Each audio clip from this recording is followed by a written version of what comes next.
Kabar semuanya? Semoga dalam keadaan sehat dan juga tetap semangat. Saya ucapkan selamat bergabung kepada Bapak, Ibu, dan rekan-rekan mahasiswa dalam acara Information System Stadium General Series yang kelima pada hari ini, tanggal 2 September 2021. Pertama-tama izinkan saya untuk mengucapkan salam hormat saya yang pertama kepada Bapak Yaya Sudarya Triana MKom PhD selaku Dekan Fakultas Ilmu Komputer. Yang kami hormati Ibu Ratna Mutumanikam STMKom selaku Kepala Program Studi Sistem Informasi. Yang kami hormati Bapak Yudo Devianto MKom selaku Ketua Panitia acara hari ini. Yang kami hormati juga kepada narasumber kita pada siang hari ini yaitu Bapak Profesor Dr. Rahmat Budiarto, yang kami hormati Bapak Ibu dosen dan seluruh peserta acara yang kami banggakan. Puji dan syukur kita panjatkan kehadiran Tuhan Yang Maha Esa, karena berkat rahmat-Nya dan hidayah-Nya kita semua dapat bertemu dan juga berkumpul walau masih melalui jaringan virtual pada acara Information System Stadium General series yang kelima dengan tema Strategi Akulturisasi Penelitian di Kalangan Staf Akademik. Bapak, Ibu, dan hadirin sekalian, mengawali acara hari ini, marilah kita mendengarkan lagu kebangsaan Indonesia Raya dan Mars UMB.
Baik Bapak Ibu dan rekan-rekan mahasiswa semua, agar acara hari ini berjalan dengan lancar sampai dengan akhir, marilah kita berdoa bersama, di mana pembacaan doa akan dipimpin oleh Bapak Iwan Jumaryadi, Eskom Mkom, Eskom MM. Kami persilahkan kepada Pak Iwan. Baik, terima kasih Bu Kurnia atas kesempatannya. Apakah suara saya terdengar? Halo? Terdengar Pak. Oke, terima kasih. Assalamualaikum warahmatullahi wabarakatuh. Selamat siang semuanya. Sebelum memulai acara ini, marilah kita berdoa terlebih dahulu dan izinkan saya untuk berdoa menurut ajaran agama Islam. Astaghfirullahaladzim, astaghfirullahaladzim, astaghfirullahaladzim. Bismillahirrahmanirrahim. Alhamdulillahirabbil alamin hamdan yuafi ni'amahu wa yukafi mazidah. Ya Rabbana lakal hamdu wa lakal syukru kama yanbaghi li jalali wajhikal karimi wa li'azimi sultanik. Allahumma shalli ala Muhammad wa ala ali Muhammad. Allahumma bika amsayna wa bika asbahna wa bika nahya wa bika namutu wa ilakal masir.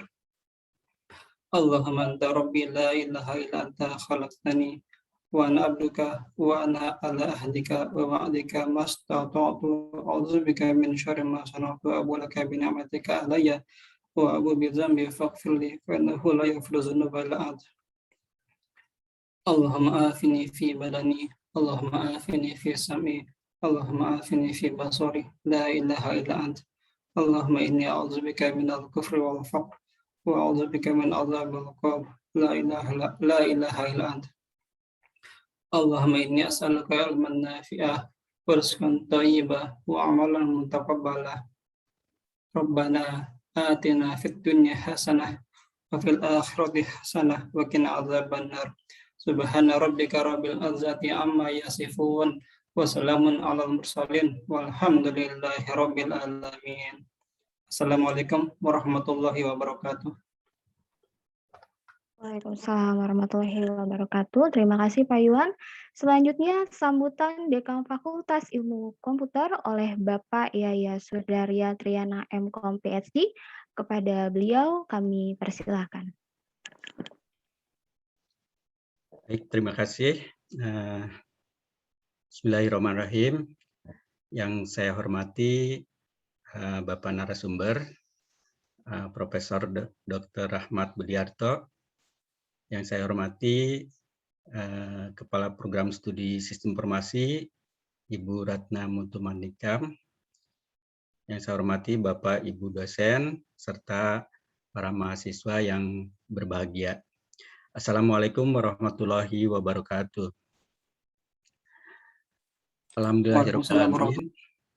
Alhamdulillah, dengan izin Allah Subhanahu wa Ta'ala, pada hari ini kita kembali mengadakan webinar di Prodi Sistem Informasi. Semoga kita semua diberikan kesehatan, kekuatan, dan keselamatan baik di dunia maupun di akhirat. Amin ya rabbal alamin.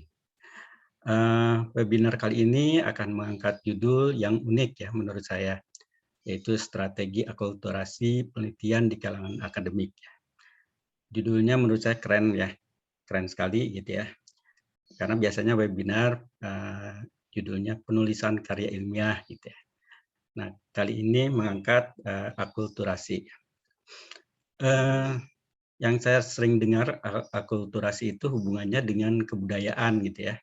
Jadi akulturasi yang saya ketahui adalah proses perubahan budaya dalam jangka panjang ya, akibat adanya kontak antara dua masyarakat.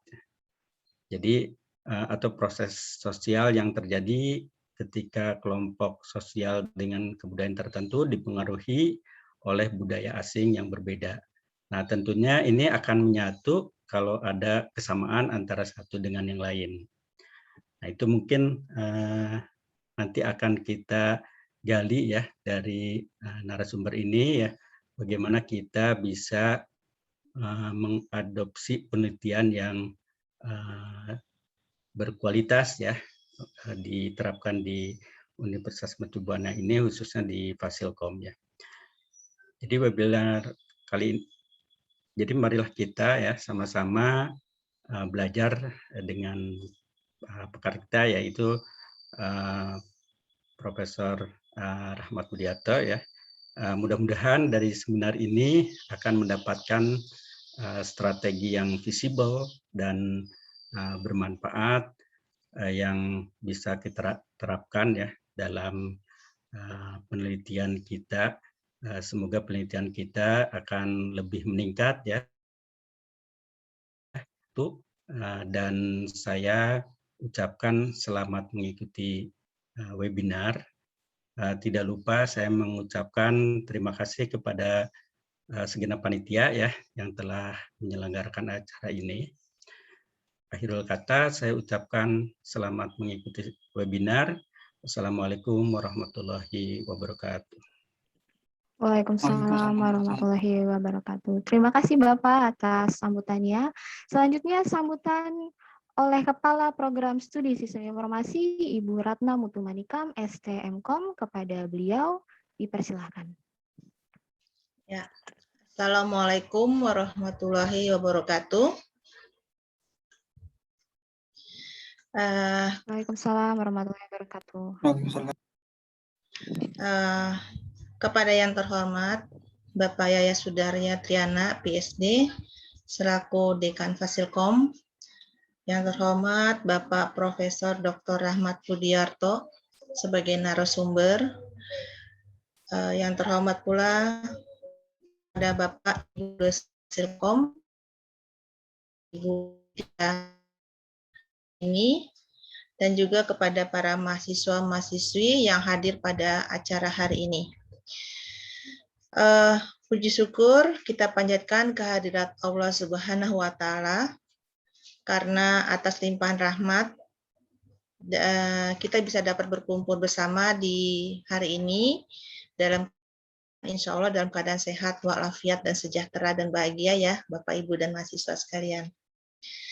Ya, dengan acara webinar kali ini merupakan acara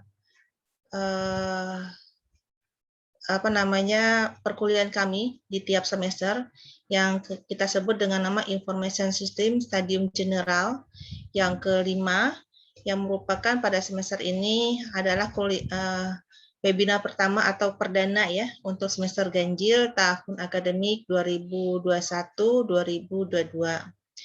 Maka dengan semangat baru pada awal tahun ajaran ini kami mengadakan acara webinar ini. Tentunya dengan temanya kali ini adalah strategi akulturasi penelitian di kalangan staf akademik. Tema ini sangat menarik sekali ya Bapak Ibu sekalian, karena berkenaan juga dengan kurikulum kita yang baru yang diterapkan pada tahun 2021 dan juga bagaimana kita menerapkan penelitian kita disejalankan dengan kurikulum kita yang baru ini. Kebetulan kurikulum kita ini memiliki dua peminatan, yaitu peminatan kecerdasan bisnis dan tata kelola teknologi informasi. Nah, dengan adanya dua peminatan ini, bagaimana kita sebagai dosen dan juga mahasiswa nantinya yang turut bisa bergabung bersama dalam penelitian bersama dosen, insya Allah ya, bagaimana mengolahnya, bagaimana temanya sesuai dengan akulturasi yang berkembang hari ini sampai yang ke depan. Insya Allah nanti narasumber kita Bapak Profesor Dr. Rahmat Budiarto yang berasal dari Al-Baha University, Saudi Arabia, akan menjelaskan panjang lebar dan juga mungkin beliau bisa memberikan masukan pengalamannya di bidang penelitian, khususnya kami kurikulum kita Bapak Budi untuk peminatan kecerdasan bisnis dan tata kelola teknologi informasi. Insya Allah bisa berjalan dan sejalan dengan penelitian kami yang akan datang. Kemudian kepada para dosen ya dan juga kepada para mahasiswa bisa diambil hikmahnya bersama ya dan bisa ambil pengalaman ya dari Bapak Rahmat Budiarto ini sehingga bisa diterapkan untuk perkuliahannya, untuk tugas akhirnya nanti itu juga bisa seperti itu. Demikian mungkin dari saya sambutannya. Sebelumnya saya ucapkan terima kasih kepada para panitia yang gerak cepat ya, cepat sekali kerjanya sehingga acara ini bisa berjalan dengan baik. Tak lupa juga saya ucapkan terima kasih kepada Mas Buana yang telah memberikan support sehingga terlaksana acara ini sampai selesai dan lancar. Amin. Akhir kata, saya ucapkan terima kasih banyak kepada narasumber atas sharingnya nanti, dan juga para peserta yang hadir, dan turut mensukseskan acara ini. Semoga bermanfaat. Bila ada kata keliru dalam penyelenggaraan ini, kami mohon maaf sebesar-besarnya. Selamat mengikuti webinar hari ini sampai selesai. Wassalamualaikum warahmatullahi wabarakatuh. Waalaikumsalam warahmatullahi wabarakatuh. Terima kasih Ibu atas sambutan pembukaannya. Baik, Bapak Ibu dan teman-teman mahasiswa, sebelum kita masuk ke acara inti, kita mau foto bersama terlebih dahulu. Dimohon untuk mengaktifkan kamera dan jangan lupa untuk screenshot masing-masing untuk bukti nanti kehadiran ya. Silakan dipandu oleh Mas Agung. Oke, terima kasih Bu Kurnia. Oke, baik semuanya. Saya harap bisa menggunakan fitur background yang sudah saya sediakan dan juga hidupkan kameranya juga. Oke. Di tampilan saya ada 2 slide, jadi kita mulai satu persatu. Slide pertama masih banyak yang belum hidupin nih. Oke, saya tunggu sebentar lagi. Yuk, bagi ini sesi foto kali ini mohon dihidupkan kameranya, dan bagi yang belum menggunakan background mohon digunakan backgroundnya ya. Oke, tunggu sebentar lagi. Oke, backgroundnya saya kirim lagi. Bagi yang belum menggunakan background mohon digunakan backgroundnya untuk memperamai acara hari ini. Oke, kira sudah cukup. Oke, sekarang saya mulai untuk sesi foto bersamanya. Oke, semuanya senyum. Oke, kita mulai 1, 2, 3. Oke, baik, saya mulai ke tahap kedua. Ya, 1, 2, 3. Oke, baik. Ya, terima kasih banyak. Kembalikan lagi ke Bu Kurnia. Baik, terima kasih Mas Agung. Baik Bapak Ibu dan teman-teman mahasiswa, selanjutnya kita memasuki acara inti siang pada hari ini, yaitu pembahasan mengenai strategi alkulturisasi penelitian di kalangan staf akademik yang akan dipandu oleh moderator kita, yaitu Bapak Andi Nugroho STMkom, dan narasumber kita Bapak Profesor Dr. Rahmat Budiarto. Kepada para beliau kami persilakan. Baik, terima kasih Bu Kurnia atas pemberian waktunya. Baik, selamat siang teman-teman semua. Assalamualaikum warahmatullahi wabarakatuh. Tetap semangat ya teman-teman. Ini kayaknya habis makan siang, takutnya kekenyangan jadi lapar gitu ya. Oke, dengan tidak mengurangi rasa hormat, yang terhormat kepada narasumber kita yaitu Profesor Rahmat Budiarto PhD. Yang saya hormati Bapak Dekan Fakultas Ilmu Komputer, Bapak Yaya Sudarya MKom PhD. Kemudian yang saya hormati Ibu Wakil Dekan Fakultas Ilmu Komputer, Ibu Dr. Puji Rahayu MKom. Yang saya hormati pula Ibu Ratna Mutumanikam, Eskom MT sebagai Kepala Program Studi Sistem Informasi. Yang saya hormati juga Bapak Emil Robert Kaburuan, STMA PhD, sebagai Kepala Program Studi Teknik Informatika. Dan yang saya cintai Bapak Ibu dosen sekalian, yaitu Bapak Ibu dosen Fasilkom, dan yang saya banggakan teman-teman mahasiswa dan yang saya cintai.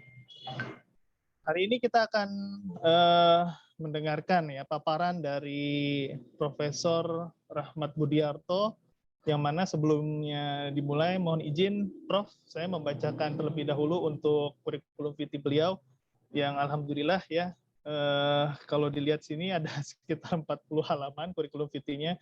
Namun mungkin Prof mohon izin tidak saya bacakan secara keseluruhan. Jadi Prof. Rahmat Budiarto ini merupakan profesor yang ada di berbagai university di luar Salah satunya saat ini beliau tercatat sebagai profesor di College of Computer Science and Information Technology Al-Baha University Saudi Arabia. Kemudian di sini beliau juga lulusan dari kampus dalam negeri, salah satunya yaitu di kampus Blue Jacket ya, daerah Bandung, yaitu kampus Institut Teknologi Bandung. Kemudian S2-nya sudah diselesaikan di Computer and Electrical Engineering di Nagoya Institute of Technology Jepang. Kemudian menyelesaikan program doktornya di tahun 1998 di Nagoya Institute of Technology Jepang pula. Oke, research yang sudah diselesaikan atau yang sudah dipublish oleh Profesor ini cukup banyak sekali ya Prof ya. Mohon izin Prof, itu suaranya bisa di ini ya Pak F.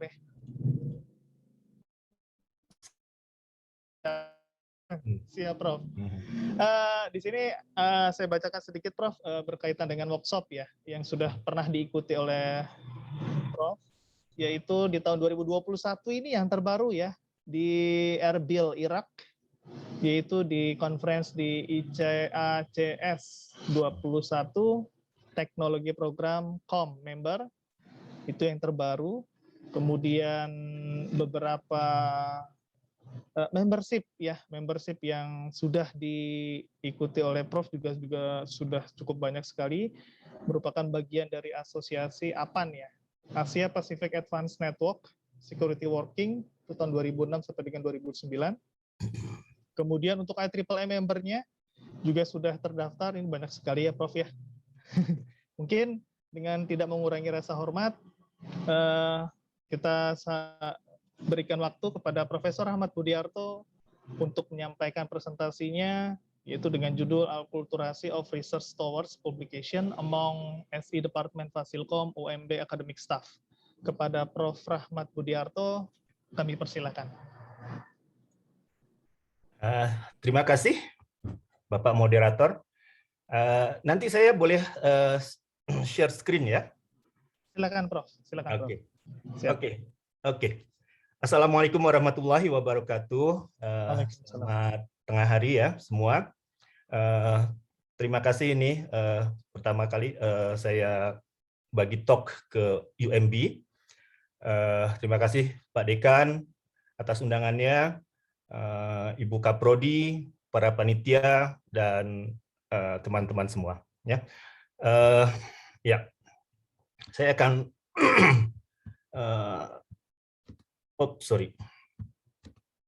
share screen.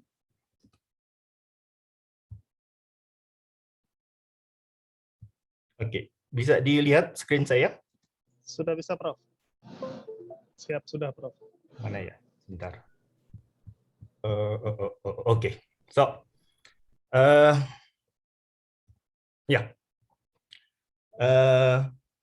terima kasih juga nih ke Bapak Dekan atas penjelasannya tentang akulturasi ya. Jadi nanti ada kaitannya lah dengan apa yang saya akan sampaikan. Ini sedikit tentang saya ya. Saya lahir di Jakarta, kemudian dapat kesempatan sekolah ke Nagoya, kemudian, saya ini Javanese but I speak Japanese ya. Jadi kalau adik-adik mahasiswa mau belajar bahasa Jepang bisa belajar dengan saya. Terus saya pergi ke Penang, kerja di sana selama 13 tahun. Kemudian sekarang ini saya di Al-Baha. Al-Baha ini provinsi terkecil Saudi Arabia, terletak 230-an kilometer dari Mekah. Rasanya kalau umat Islam semua tahu ya Mekah. Jadi patokannya adalah Mekah. Kalau dibilang Al-Baha, banyak yang nggak tahu. Oke, ini background saya tadi udah dibilang ya. Saya dapatkan Doctor of Engineering dari Nagoya Institute of Technology tahun 98. Ya, jadi kalau CV saya 40 lembar, ya wajar aja. Saya udah mau pensiun nih. Ya, saya punya pengalaman di industri 11 tahun di PT IPTN dulu namanya. Kemudian sekarang tahun ini tepat 21 tahun sebagai academics. Kemudian ini beberapa jabatan yang pernah saya pegang ya, yang penting-penting aja. Setakat ini publikasi saya ada 304. Saya hitung persis karena saya selalu update CV saya. Kemudian, wah gimana nih ngilanginnya? sorry. Jadi ada lebih dari 15 grant dalam negeri, luar negeri maupun lokal university. Kemudian ada beberapa awards, 2 medali emas dan 2 medali perak ya. Kenapa saya tunjukkan ini? Karena strategi riset saya adalah RDNC, Research Development and Commercialization, sampai jadi produk ya. Nah, kalau ingin tahu riset saya sekarang itu tentang cyber security, future internet, machine learning, dan data science. Ini semuanya lagi ngetop ya. Jadi bisa produce banyak paper lah. Ini produk yang saya bangunkan. Jadi kalau serangan dari luar kita ada firewall aman ya. Tapi kalau ininya udah di dalam, itu agak susah ya. Contohnya Yahoo Mail.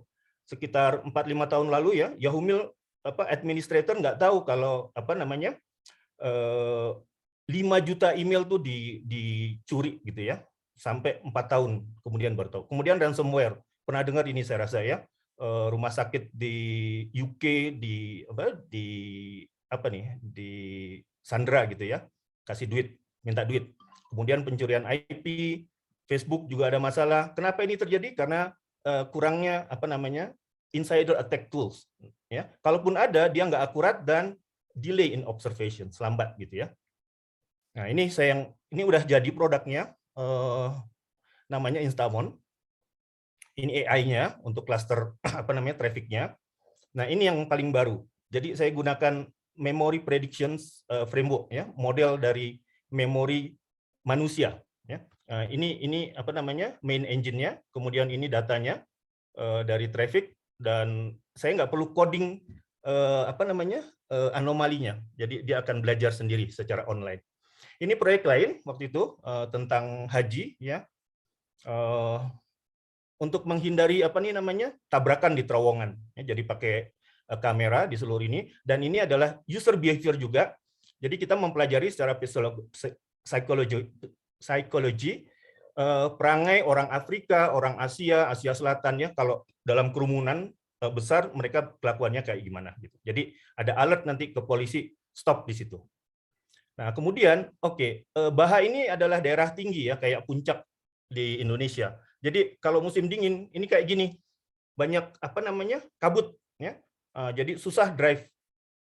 Ya. Nah, saya kembangkan ini jadi mobile app, ini berdasarkan GPS.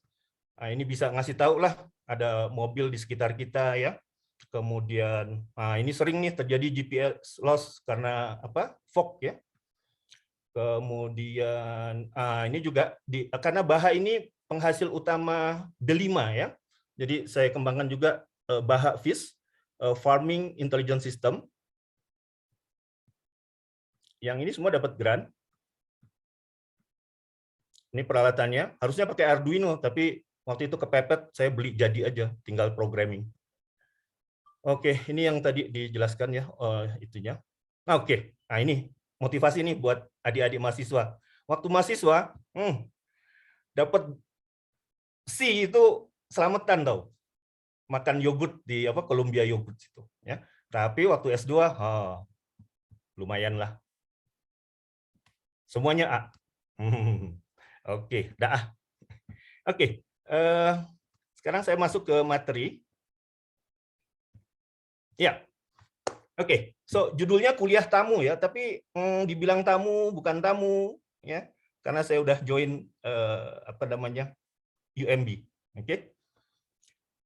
Oke, so ya, saya mulai aja ya. Jadi ini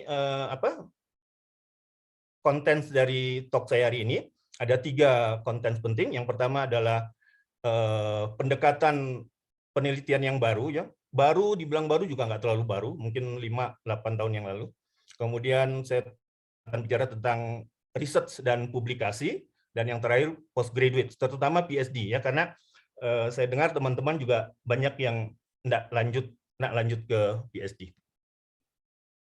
Oke, so ya, jadi pendekatan baru ini itu melakukan pengamatan ya dari hilir atau hulu nih, hulu ya, hulu. Jadi kita lihat market, kita lihat end user, oke. Nah, di strategi ini juga, di pendekatan ini kita harus menyeimbangkan antara riset yang fundamental dengan riset yang aplikasi. Dan kita harus tekankan bahwa kita harus bergerak ya dari research to development to commercialization ya. Jadi jangan berhenti riset itu di paper aja. Jadi harus ada produknya nanti ya. Apapun, sistem, software, device dan sebagainya ya. Dan yang lebih utama lagi adalah kerja dalam cluster yang multidisipliner. Karena untuk nembus jurnal yang pure CS itu agak berat ya. Jadi kalau kita kerjasama dengan bidang keahlian lain itu akan sangat membantu. Oke, so ini gimana sih ini ngilangin ininya? Bagaimana, Pak? Ini mau ngilangin ininya. Oke, nggak apa-apa deh. Oke ya. Jadi kita mulai dengan pemikiran yang ada di ujung, di hulu. Hilir atau hulu? Hilir ya, sorry. Dia hilir. Oke. Selalunya kita akan mulai dengan strategic fundamental research. Tapi ini berat tau. Kita harus bersaing dengan negara-negara besar ya. Oke. Nah, kita harus nantinya dalam riset ini meng-create satu pengetahuan ya dengan discovery. Atau kita mendevelop satu ini gimana sih ini? Oh, gitu ya. Oke. Mendevelop suatu kemajuan dalam teknologi.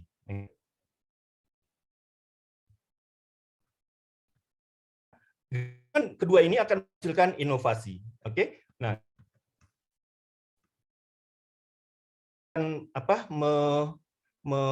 hasilkan satu industri baru, banyak startup kan sekarang kan, atau mengkonsolidasi industri-industri yang sudah ada, jadi lebih lebih efisien prosesnya dan sebagainya. Nah, dari sini kita bisa mengharapkan bahwa kualitas hidup kita akan membaik ya. Oke. Nah, apa yang kita hasilkan dari proses semua ini adalah kalau nggak paten ya publikasi, dan tentunya insentif ya, insentif buat si peneliti dan insentif buat industri ya.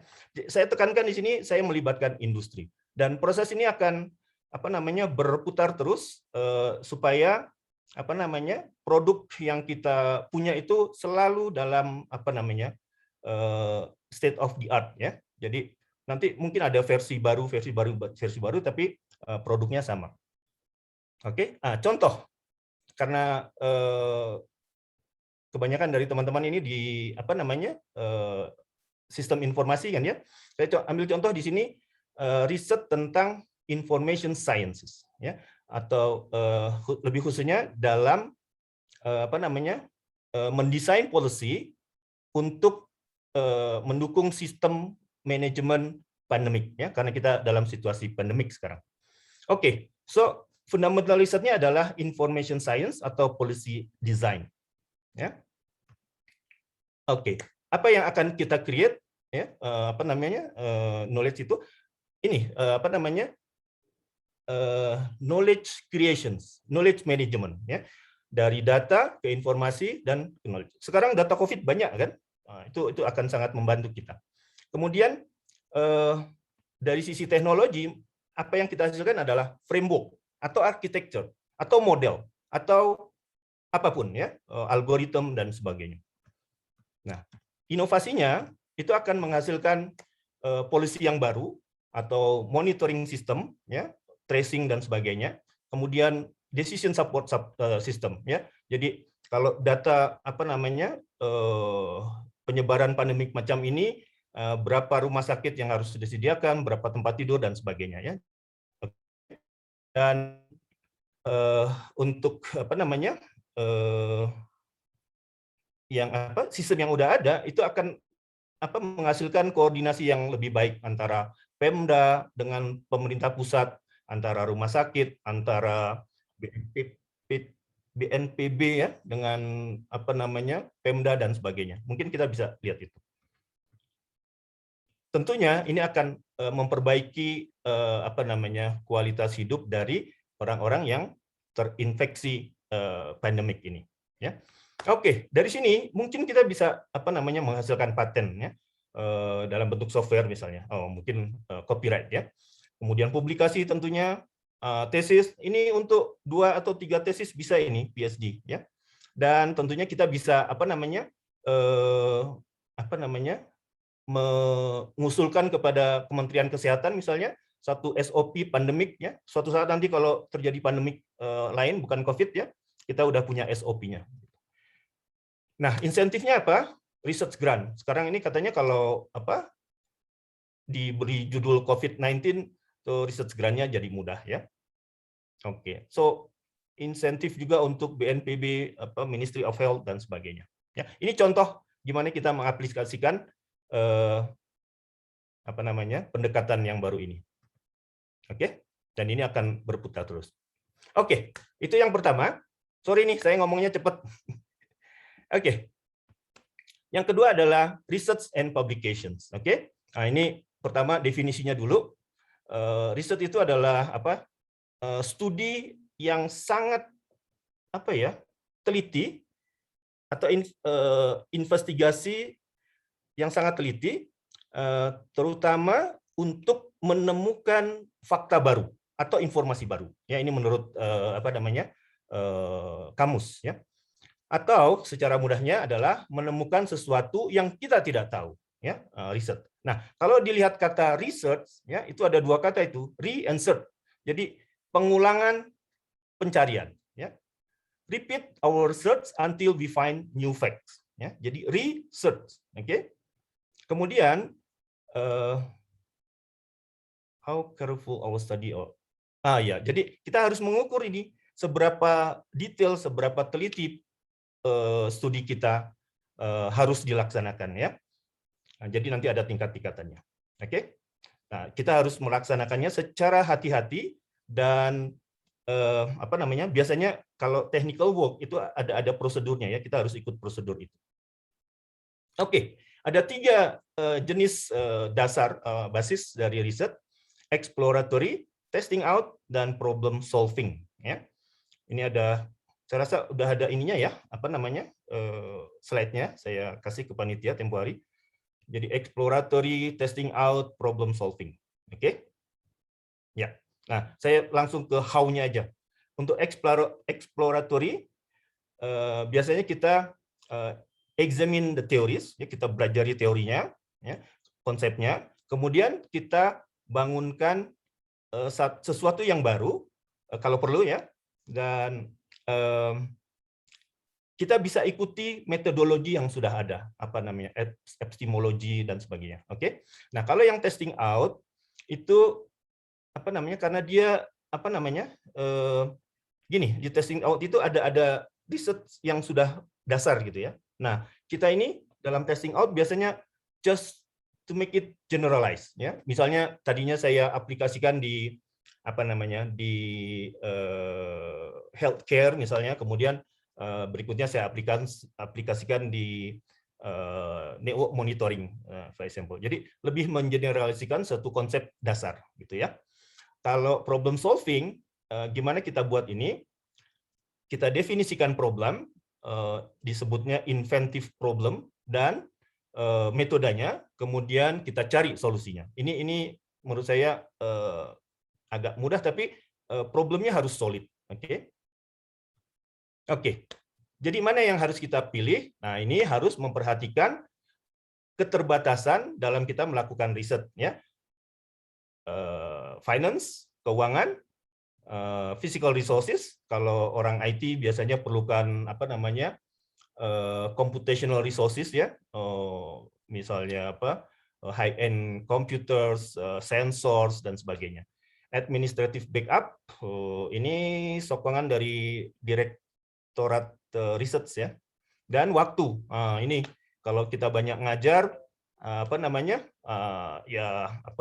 susah juga mau buat riset yang komprehensif ya. Jadi kita harus pertimbangkan 3 ini. Jadi sekarang ini saya silahkan kepada teman-teman semua mau menentukan yang mana dari 3 jenis riset itu. Tapi harus diperhatikan keterbatasan yang ada. Oke. Saya akan bicara sedikit tentang keuntungan dari publikasi. Ini berdasarkan pengalaman saya juga ya. Contribution to supervisor of school. Ya, ini kalau kita sedang buat master atau PhD, itu supervisor akan datang setiap hari ke kita kalau kita udah publish ya. Senang sekali dia. Kemudian recognition, iyalah kalau kita nggak publish, mana orang bisa kenal kita ya. Itu. Kemudian insentif, ini saya dengar dari Pak Dekan, UMB juga kasih insentif kalau kita publish di Q2 Journals atau Kemendikbud ya, Dikti juga ngasih insentif kalau kita publish di Q1 Journals. Oke. Easier to write thesis, ya ini betul sekali ya. Jadi kalau kita udah terbiasa nulis ini, jadi nanti tinggal copy and paste dan dipanjang-panjangin gitu. Easier to defend paper, ini ya, ini prinsip saya. Kalau student PhD saya publish di reputable journal, saya akan fight buat dia. Karena biasanya di sistem UK ya, yang Malaysia ikuti itu, si supervisor, pembimbing itu nggak boleh ngomong sebetulnya. Tapi kalau student saya publish, saya akan ngomong. Ya. Apa lagi nih? Strengthen CV. Oh ya, tentu aja ya. Kayak saya tadi kan kata Pak moderator, tiap ada publish paper saya tambahin ke CV. Jadi 40 lembar. Oke. Dan terakhir, easier to seek job. Yes, for you all ya, mahasiswa, kalau pernah publish di conference saja waktu cari kerja, itu akan dilihat itu, ya. Nah, ini gambaran gimana susahnya mau publish ya, mau dapat acceptance of the paper ya. Di review ini kasih komentar yang menyinggung perasaan, tahu ya. Gitu. Tapi ya hanya mau publish ya apa boleh buat ya. Kadang-kadang kita publish, kita submit pagi itu sebelum subuh, terus tidur sebentar, lepas subuh bangun, udah ada rejection. Tanpa dikasih alasannya, cuma dibilangnya not in our scope gitu ya. Challenging experience ya. Tapi begitu boleh resubmit, wah kita boleh inilah lompat, yay gitu ya. Insya Allah. Oke, nah ini terlalu technical gitu ya. Definisi dari papers. Ya, papers itu artikel ya. Biasanya dibaca oleh academicians atau spesialis ya. Oke. Paper ini juga bisa dipresentasikan dan di-review, dipublish dan sebagainya. Oke. So biasanya research paper itu harus merefer kerja-kerja yang sudah dipublish sebelumnya ya. Jadi kita harus investigasi paper-paper yang udah ada yang berkaitan dengan riset kita di IEEE database, ACM, Springer, Elsevier, etc. Oke, technical matters, activities, etc. Involve detailed practical knowledge of scientific. Ini technical. Jadi technical paper is documents atau papers yang mencatat, merecord prosedur yang diadopsi dan hasil-hasil yang diperoleh dari secara saintifik ya, dari penelitian atau investigasi itu. Oke. Ini yang yang disebut publication life cycle ya. Kita mulai dari penulisan manuskrip ya. Kemudian kita cari nih ya target jurnal atau conference ya. Bisa jurnal, bisa book chapter, oke. Terus biasanya kita cari call of papers ya, biasanya dari internet atau email, mailing list dan sebagainya. Kemudian kita lakukan submissions. Kemudian mereka mereview ya. Kalau diterima berarti mungkin ya ada perbaikan, balik lagi ke sini, kita buat revisi, dan akhirnya kita dapat final acceptance ya. Oke. Iya, ada revising juga ya. Oke. Nah, kalau di reject ya berarti kita cari lagi lah yang lain ya, jurnal atau conference lain. Nah, kalau diterima berarti kita harus menghasilkan kamera ready, artinya final version setelah meriksa semua persyaratannya ada. Nah, kemudian publish deh di proceeding atau di journal. Oke. Baik itu online maupun yang tradisional ya, hard copy. Oke, kenapa kita memerlukan menulis technical papers ya? Ini biasanya untuk mempublikasi kerja-kerja yang sedang berlangsung ya di conference atau satu venue di mana kita bisa menunjukkan bahwa kita udah buat ya. Keuntungannya adalah kalau kita udah buat, kemudian seseorang nanti publish dengan metode atau topik yang mirip dengan kita menang ya. Saya udah duluan gitu. Nah, ruginya adalah kalau kita lambat ya. Kita udah kemukakan ide kita di conference, orang nyatet, tapi mereka lebih cepat ininya, dia kembangkanlah itu. Kita kalah ya kalau gitu ya. Oke, nah ini get free feedback from reviewers. Ya, tapi sekarang reviewers atau editor sudah pandai gitu ya.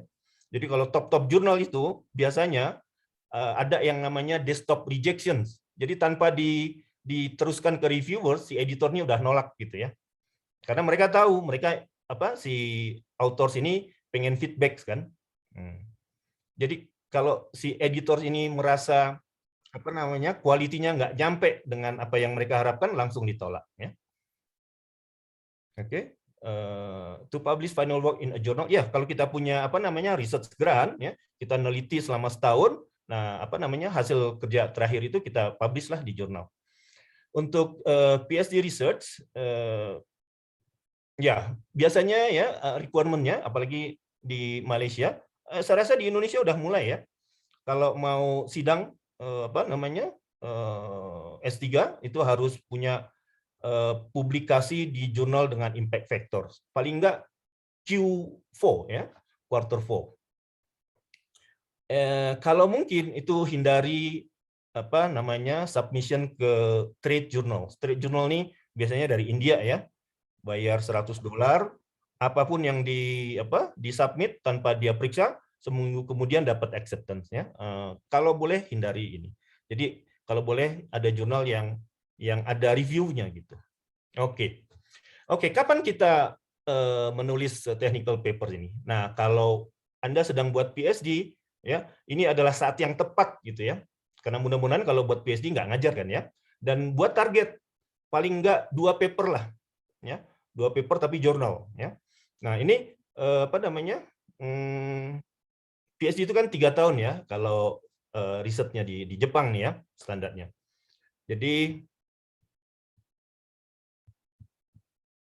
ini gimana sih ngilanginnya?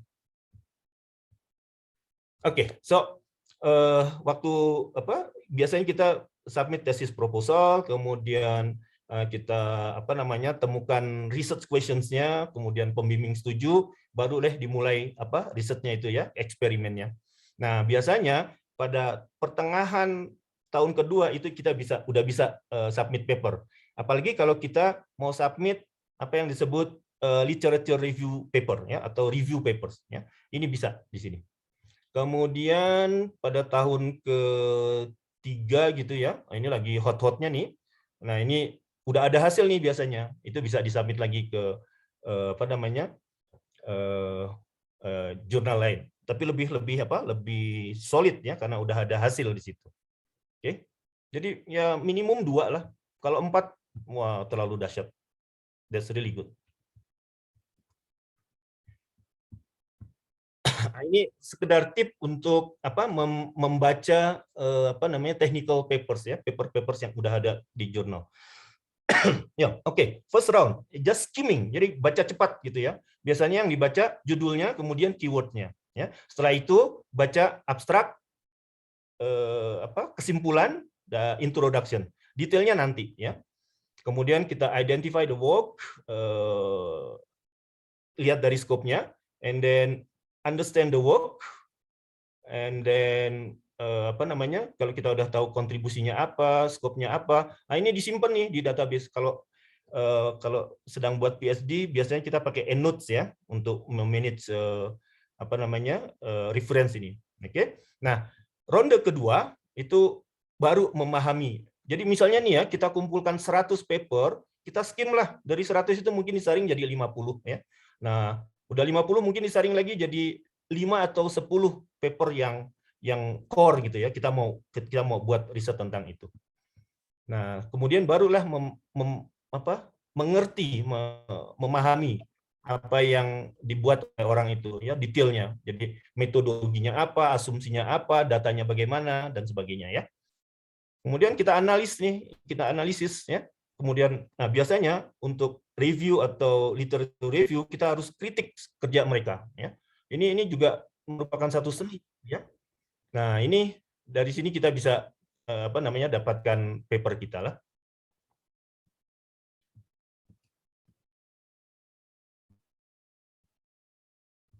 Ini contoh ya yang saya tunjukkan ya.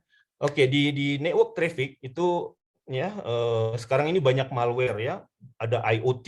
Jadi kita susah itu mendeteksi ini user beneran atau malware gitu ya.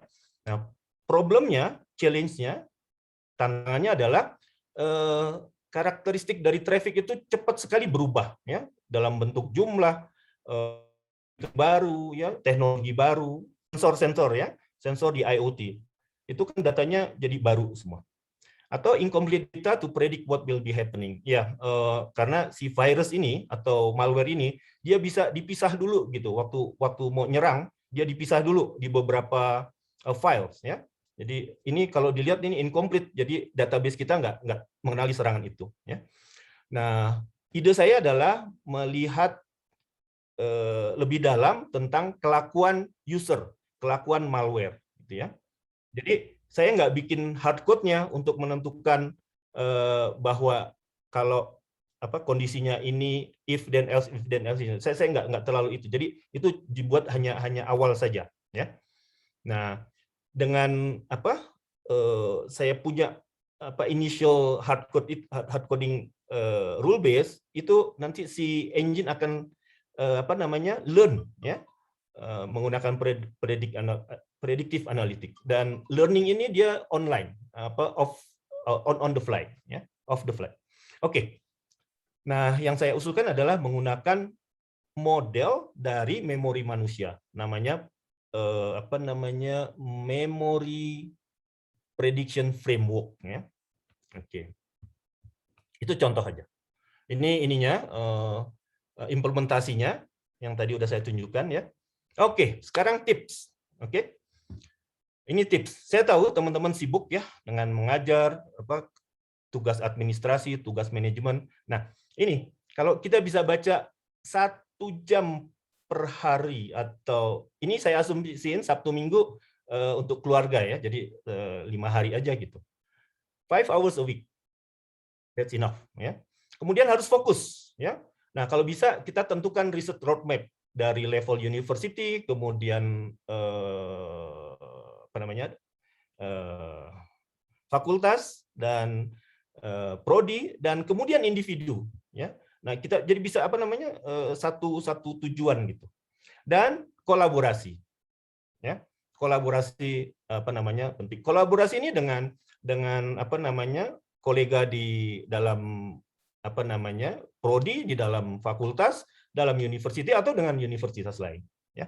Biasanya kan kalau kita sekolah gitu ya, kan dapat teman ya. Nah, nanti ada yang buat riset yang bareng gitu, diteruskan itu. Ya. Oke, setelah itu kita harus mengeksplor jurnal yang kita targetkan ya. Apa sih ekspektasinya gitu ya? Sampai di mana dia itu berarti baca dari scope mereka, contoh-contoh paper mereka ya, gitu. Nah, kemudian kriterianya kita tengok metriknya, impact factornya, rankingnya, kemudian acceptance rate-nya. Beberapa jurnal dia letak itu acceptance rates dari misalnya 100 submission cuma 20% diterima atau 5% diterima gitu ya. Kemudian number of publication per year, apakah dia semesteran, kuartalan, atau bulanan ya. Kemudian berapa lama gitu ya. Mereka biasanya sebut gitu. untuk mereview satu artikel. Ada yang 3 hari bisa ditentuin lanjut atau enggak, kemudian dalam berapa 2 bulan itu dalam 8 minggu misalnya udah bisa terbit, atau sudah bisa accepted misalnya maksimum 8 minggu. Nah, kemudian APC-nya, article processing charge-nya ya. Karena dalam dolar ya. Kebanyakannya mahal kalau Q1. Oke. Ya, ada beberapa jurnal yang nggak mengenakan charge ini. Dan kalau publish dari Indonesia, beberapa jurnal itu kasih diskon ya, karena Indonesia termasuk masih negara miskin. Dan biasanya kita cari special issues ya. Special issues itu biasanya dia dalam 6 bulan mereka udah bisa terbit lah maksimum gitu. And who the chief editor. Nah, keuntungan saya banyak kenal editors ya. Jadi gini, kalau editor itu kenal kita, mereka akan kasih paper kita itu ke reviewers yang nggak galak gitu ya. Tapi kalau kita nggak kenal, mungkin dikasih ke reviewer yang galaknya minta ampun ya. Oke, saya beralih ke postgraduate. Nah, tapi ini ya khususnya untuk PhD ya. Apa sih yang diharapkan dari postgraduate students itu, atau peran mereka ya? Yang pertama adalah to be interested in research ya. Karena apa? Menurut saya PhD journey itu adalah training buat kandidat itu untuk jadi seorang researcher yang tangguh ya. Jadi harus ada interest buat riset gitu ya. To be able to generate ideas. Yes, ya gitu. Kadang-kadang gini ya. Ini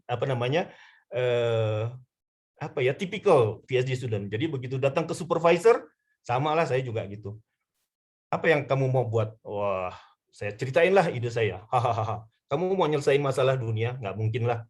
Oke, jadi ini peran supervisor di sini sangat penting. Karena sebagai PhD candidate kita nggak punya gambaran atau rabaan sampai semana sih scope untuk PhD itu. Makanya supervisor tuh harus membimbing benar-benar. To consistently show progress in research. Yes, ya kalau di Jepang itu tiap minggu saya harus, tiap pekan ya, hari Jumat pagi jam 9 sampai jam 9 malam, 9 pagi 9 malam, itu seluruh anggota lab harus present. Harus kasih progress report ke sensei ya.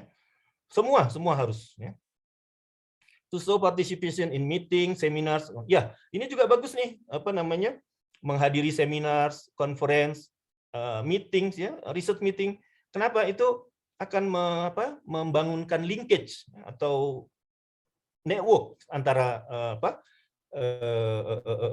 researcher. Gunanya nanti, kalau nanti saya submit, kan itu biasanya diminta itu potential reviewersnya. Nah, bubuhlah nama teman kita gitu ya, dari universitas lain. To develop professional research qualities. Yes, as I mentioned just now, PhD journey is a kind of training, period. Ya. Dan yang terutama adalah to be able to produce publications. Oke, ini beberapa singkatan PhD ya. Persistent, hardworking, dedicated. Ya. This we must have. Permanent head damage. Ya. Banyak nih yang setelah ambil PhD ada kerusakan dikit di otaknya ya. Karena stres. Ya. Saya membimbing 15 mahasiswa. Lulus semua, tapi ada juga yang minta cuti karena katanya, Prof, kalau saya sendirian rasanya saya mau bunuh diri. Aduh, ambil cuti dan jangan pikirkan tesismu ya. Atau yang satu lagi begitu ngomong tesis keringetan semua tangannya. Ambil cuti. Dan lain-lain. Oke, ini 8 masalah yang sering dihadapi oleh students ya. Males. Nah, ini males nih yang ini ya. Kalau di Jepang ya, si profesornya tuh yang ngejar-ngejar kita ya. Kitanya yang males. Lack of self confidence. Kalau ini bisa dimotivasi lah oleh pembimbing. Poor time management. Nah, ini juga nih masalah ya. Apalagi kalau ambil PhD-nya di dalam negeri, ya, masih di kontak sama dekannya, sama kaprodinya, bantuin dong, gitu ya. No focus or direction. Nah ini apa? Jadi gunanya supervisor itu untuk menentukan fokus kita. Memang harus fokus. Kalau nggak fokus kemana-mana, ya. Jangan pikir kita mau selesaikan masalah dunia, ya. Skopnya dicukup-cukupin. Limited support, well ini kalau biasanya kalau sekolah sendiri, ya. Dari segi finance, dari segi apa namanya manajemen, ya harus masih ngajar dan sebagainya. Ini susah, ya. Comfort zone, oke, ya mungkin udah nyaman, ya. Jadi udahlah, nggak lulus PhD juga nggak apa-apa. Takut gagal. Nah, ini jangan takut gagal. Gini, kalau kita buat eksperimennya itu gagal, itu bisa dijadikan tesis juga. Kita ceritain kenapa gagal, gitu ya. Ada, saya baca satu tesis yang eksperimennya gagal, tapi dia bahas kegagalannya. Itu satu tesis. Lack of relevant experience, ya tentu aja ya. Biasanya kan kalau di master, apalagi di Indonesia, masternya itu lebih kepada teori gitu ya. Nah, begitu masuk riset memang lain lah. Jadi memang lack of relevant experience. Syukran. Wah, terima kasih Prof. Rahmat Budiarto atas paparannya yang begitu membuka mindset dari teman-teman mungkin ya yang nantinya akan mengambil S3. Kebetulan saya tadi sedikit membaca mengenai CV Prof ya. Ternyata Prof sudah lama juga di USM begitu ya Prof ya? Iya. Iya. Nah, kebetulan itu waktu itu saya tahun 2018 sempat mau join ke sana juga, sudah dapat letter of acceptance. Ternyata ada beberapa hal gitu ya Prof ya terkait dengan bahasa yang harus diselesaikan. Itu sayang sekali sih Prof sebenarnya. Mungkin Prof kenal dengan Dr. Nurul Hasimah mungkin ya Prof. Oh, di tahu. USM. Ya. That's my students. Ya. Kebetulan beliau menjadi calon kopromotor saya pada saat saya submit ke sana begitu Prof. Di tahun 2018 Prof. Siap Pandi. Prof. Pandi. Siap Sebut Prof. nama saya 3 kali. Sebut nama sama Dr. Nurul ya Prof ya. Siap. Yes. Insya Allah nanti Prof. Siap Prof. Mohon izin nih Prof. Ini pertanyaannya banyak sekali Prof dari teman-teman. Mungkin nanti kita bisa berbicara di belakang mungkin ya Prof ya. Dari yang pertama yang bertanya ini antusias sekali dari Ibu Mary ya Prof. Ya. Jadi bagaimana sih Prof memaksimalkan multitasking dengan kegiatan yang cukup tinggi untuk konsistensi membaca paper dan menghasilkan paper seperti itu Prof. Mau langsung dijawab atau ditampung dulu Prof? Boleh langsung jawab ya sebelum lupa? Silakan Prof. Siap betul Prof. Siap. Oke, ini yang tanya Ibu kan? Ibu Mary. Prof. Bu Mary berdasarkan penelitian yang sanggup melakukan multitasking itu woman. Laki-laki itu susah untuk buat multitasking. Oke, gini. Kenapa saya bisa mencapai itu? Jadi prinsip saya gini, saya kerja 100 jam per minggu. Ya, istri saya udah komplain itu. Ngapain? Begitu sampai rumah buka laptop gitu. Jadi memang 100 jam per minggu, Sabtu Minggu juga kerja, berarti 100 bagi 7. Berapa jam tuh? Iya. Nah, oke, kebetulan di sini orang asing itu nggak boleh menjabat sebagai manajemen. Jadi saya memang full ngajar dan riset. Ya, itu kebetulan gitu ya. Tapi kalau ada jabatan manajemen memang susah. Waktu saya jadi deputy director di sana, datang jam 8, begitu duduk, PA itu udah ngasih setumpuk surat. Kemudian datang students, datang staff komplain ini, komplain itu. Jadi sampai jam 5 itu saya nggak bisa buat riset. Jadi saya buat risetnya malam-malam gitu. Iya, itu satu cabaran juga, Bu. Makanya alokasikan 1 jam aja untuk baca, kemudian summary. Insya Allah di ujung minggu nanti iseng-iseng gitu ya. Saya selalu ini tuh ada. Nah itu saya masih kolot kali ya. Saya selalu bawa buku notes gitu ya. Saya catatlah di situ. Segala ide, segala apa aja yang ada. Dan itu multitasking beneran. Karena saya supervise beberapa students dan kolaborasi dengan beberapa orang, yang satu buat AI, yang satu buat cyber security, ada yang data science. Jadi kadang-kadang saya, yang mana nih gitu. Makanya saya buat catatan gitu di situ. Mudah-mudahan menjawab Bu Mary. Oke, Terima kasih Prof atas jawabannya. Mudah-mudahan bisa terjawab ya Ibu Mary.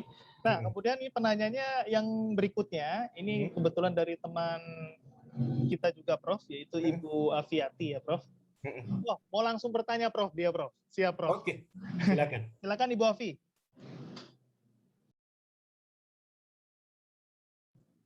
Halo Ibu Afi. Silakan Ibu Afi, langsung bertanya Ibu Afi. Oke, terima kasih Pak Andi. Prof. Rahmat, Masya Allah, Subhanallah. 305 paper, Prof. Saya yang tadinya berencana mendengarkan acara ini sambil baca yang lain, tapi saya langsung fokuskan mata dan pikiran saya ke sini. Prof, 305, Masya Allah. Prof, saya dosen, baru jadi dosen itu 10 tahun. Jadi setelah umur 40 baru saya jadi dosen, setelah bekerja di kantor. Jadi saya amazingly sekali saya dengan 305 paper itu, Prof. Saya baru 3 paper itu. Prof, saya punya 3 pertanyaan. Kebetulan saya sedang S3 juga, Prof, di Jogja. Oke. Mohon nanti kapan-kapan kalau saya tanya-tanya, jangan marah ya, Prof. Insya Allah, no worries. Oke. Pertanyaan pertama saya, Prof. Kalau misalnya kita sudah punya nih ide penelitian, lalu kita ya di coding lah ya. Kemudian apakah kita menunggu seluruh proses penelitian hingga dapat hasilnya baru menulis paper, atau misalnya setengah, oke kita udah mulai tulis papernya, atau belum, baru hanya ide kita tulis abstraknya dulu misalkan, atau introduction-nya dulu misalkan. Itu pertanyaan pertama, Prof. Pertanyaan kedua, Prof, kenapa sih itu IEEE ini kan saya bukan orang akademisi ya, Prof. Jadi saya nggak ngerti itu kenapa sih IEEE itu mahal banget sih, Prof, sampai 25 juta. Apa keuntungan bagi saya sebagai autor atau bagi IEEE-nya? Saya pengen tahu kenapa sih mahal amat gitu ya, Prof. Terus yang ketiga, Prof, Prof, dari 305 itu di reject berapa kali, Prof? Saya satu aja di rejectnya udah 4 kali, Prof. Itu aja. Terima kasih, Prof. Assalamualaikum warahmatullahi wabarakatuh. Waalaikumsalam warahmatullahi wabarakatuh. Terima kasih Ibu Afiati. Pertanyaannya dahsyat ya. Oke, yang pertama, gini ya. Jadi karena saya selalu bawa buku, apapun ide saya akan saya tulis di situ. Misalnya, saya dapatkan ide, oh ini ya, saya tulis gitu ya. Saya tulis aja oke, ini mungkin di introduction. Jadi saya udah punya kerangkanya sebetulnya. Ya. Abstrak itu belakangan, Bu. Jadi introduction, kemudian literature review, propose methods, kemudian result ya. Jadi kalau udah ada kerangkanya, apapun yang begitu saya oh ini buat introduction-nya. Saya letak di introduction. Oh ini buat literature. Waktu saya baca itu ya, satu paper, ini cocok nih buat literature review saya gitu. Jadi saya letak di situ, tulis saja paper dari si ini gitu. Terus saya kasih namanya gitu. Nah, nanti begitu hasil ada, tinggal itulah. Kadang-kadang apa yang udah kita tulis di introduction, ini kayaknya buat di conclusion bagus nih, pindahin aja gitu. Apapun yang udah ada di ID itu tulis, Bu. Ya, kalau belum tahu ini di bagian mana, ya udah di introduction-nya aja dulu. Ya, itu yang nomor pertama. Mudah-mudahan menjawab. Yang kedua, kenapa IEEE itu mahal? Gini, jadi publikasi ini udah jadi bisnis. Saya benci nih sama yang APC ini. Karena saya terlibat sebagai reviewers ya. Gini, gimana mereka bisa untungnya banyak gitu ya. Reviewers dia tidak bayar. Ya. Editing si authors yang buat. Ada satu jurnal salah dikit komanya untuk reference list saja dibalikin. Ya. Gitu. Jadi ini saya pikir saya bayar, you tak buat apa-apa. Wah, enaknya saya bilang, ya. Nah, masalahnya udah jadi bisnis. Dan mereka tahu kita itu perlu publikasi. Jadi begitu ada ranking dia naik, mulailah dia cas. Oke. Saya ikut workshop tentang IEEE, ya. Ini udah terjadi tahun 2011 waktu itu ya. Orang-orang komplain, kenapa IEEE ini jadi komersial? Gitu. Dulu kalau konferensinya itu bukan IEEE, itu nggak bisa dipublish di IEEE Explorer, nggak bisa. Tapi tahun 2011 mereka mulai jual tuh. Jadi walaupun konferensinya bukan IEEE, kalau mereka mau bayar per paper itu $5, dia akan di-cited, diindeks oleh IEEE Explorer. Kenapa? Karena orang tahu, mereka tahu kalau kita publish di IEEE itu direcognize sama institusi kita. Jadi udah bisnis, nggak bisa diundurin. Nah, kalau mau nggak bayar, publish ke traditional journal. Orbitnya dari submit ke publish mungkin 2 tahun. Sementara di IT, begitu nggak dipublish 6 bulan, obsolete. Ide kita udah kemana tahu, orang udah melompat gitu ya. Nah itu tantangan buat kita, emang susah nih IT gitu. Iya, makanya ya saya berusaha mendapatkan grant itu hanya untuk bayar ini aja sebetulnya. Kalau di Malaysia itu dapat grant banyak-banyak, itu nggak bisa masuk kantong. 3 yang bisa dipakai buat bayar students ya. Jadi kita punya banyak budak-budak lah. Kemudian buat beli gadget ya. Saya dulu nggak pernah itu beli handphone, pas di Saudi aja beli sekali aja karena hilang. Yang ketiga buat jalan-jalan. Gitu. Dan bayar publikasi itu gitu. Jadi gini, kalau kita bisa nulis tapi nggak punya grant, saya bilang itu writers bukan researchers. Jadi researchers tuh harus menunjukkan kemampuan memanage research dari sisi keuangan, dari sisi manajemen, ngurus orang gitu ya, researchers gitu. Nah, balik ke IEEE, terus ada orang yang nanya nih, apa bedanya paper jurnal yang tradisional dengan yang berbayar dari sisi quality? Oh, quality-nya sama kata dia. Bahkan sekarang mereka ngeluarin 11 open journal, open access journal. Dan mereka berbayar mulai dari $900 kalau belum ada impact factor-nya sampai $1.850. Nah, untungnya kalau publish dari Indonesia dapat diskon gitu. Ya. Nah, itu. Jadi udah masalah bisnis ya, susah. Mereka tahu kita perlu. Apalagi yang PhD, waktunya cuma 3 tahun. Nggak publish di Q1 journal, nggak bisa sidang. Ya. Jadi mereka si PhD holder ini cari yang cepat lah. Yang cepat tapi yang berkualitas gitu, dan harus bayar gitu. Oke, kalau ditanya how many times I got rejections, plenty, hundreds maybe. Kalau ditolak ya udah, diemin aja dulu sampai hati tenang baru. Kadang-kadang nolaknya juga jahat gitu ya. Pokoknya aduh, harassing lah. Tapi ya gini, makin banyak ditolak, makin bagus paper kita. Gini ya, ada satu paper saya ditolak berkali-kali gitu. Sampai 1 tahun itu, aduh saya bilang, ini kalau nggak publish juga ini, aduh hilang itu kerja saya 1 tahun gitu ya. Alhamdulillah, saya nemu jurnal, saya publish, cuman kayaknya gini, si editor itu tertarik dengan ceritanya, terus dia tanyanya, 10 pertanyaan kali. Saya tambahinlah hasil eksperimen dan sebagainya. Akhirnya diterima. Tapi kalau ditolak ya saya nggak cerita-cerita lah ke orang. Keep silence. No worries Bu, makanya saya kasih gambar itu yang dari tadi yang digebukin tuh, emang gitulah. Kadang-kadang si reviewernya itu nggak ngerti apa yang kita buat, terus dia coba untuk mengarahkan paper kita ini, kerja kita ini ke risetnya dia. Terus saya pikir, alah karena supaya dia senang, supaya diterima, ya udahlah saya masukinlah unsur-unsur dia. Padahal kalau ditarik garis lurus nggak ada tuh nyambung-nyambungnya. Iya. Gitu ya, Bu. Ya, terima kasih Prof. Rahmat. Ini menyambung dari pertanyaan Bu Alfi tadi, kayaknya saya punya pengalaman nih Prof. Sampai sekarang Prof. Jadi saya submit ke jurnal IAENG Q2 itu dari tahun 2020 awal sampai detik ini Prof. Saya masih revisi Prof. Iya.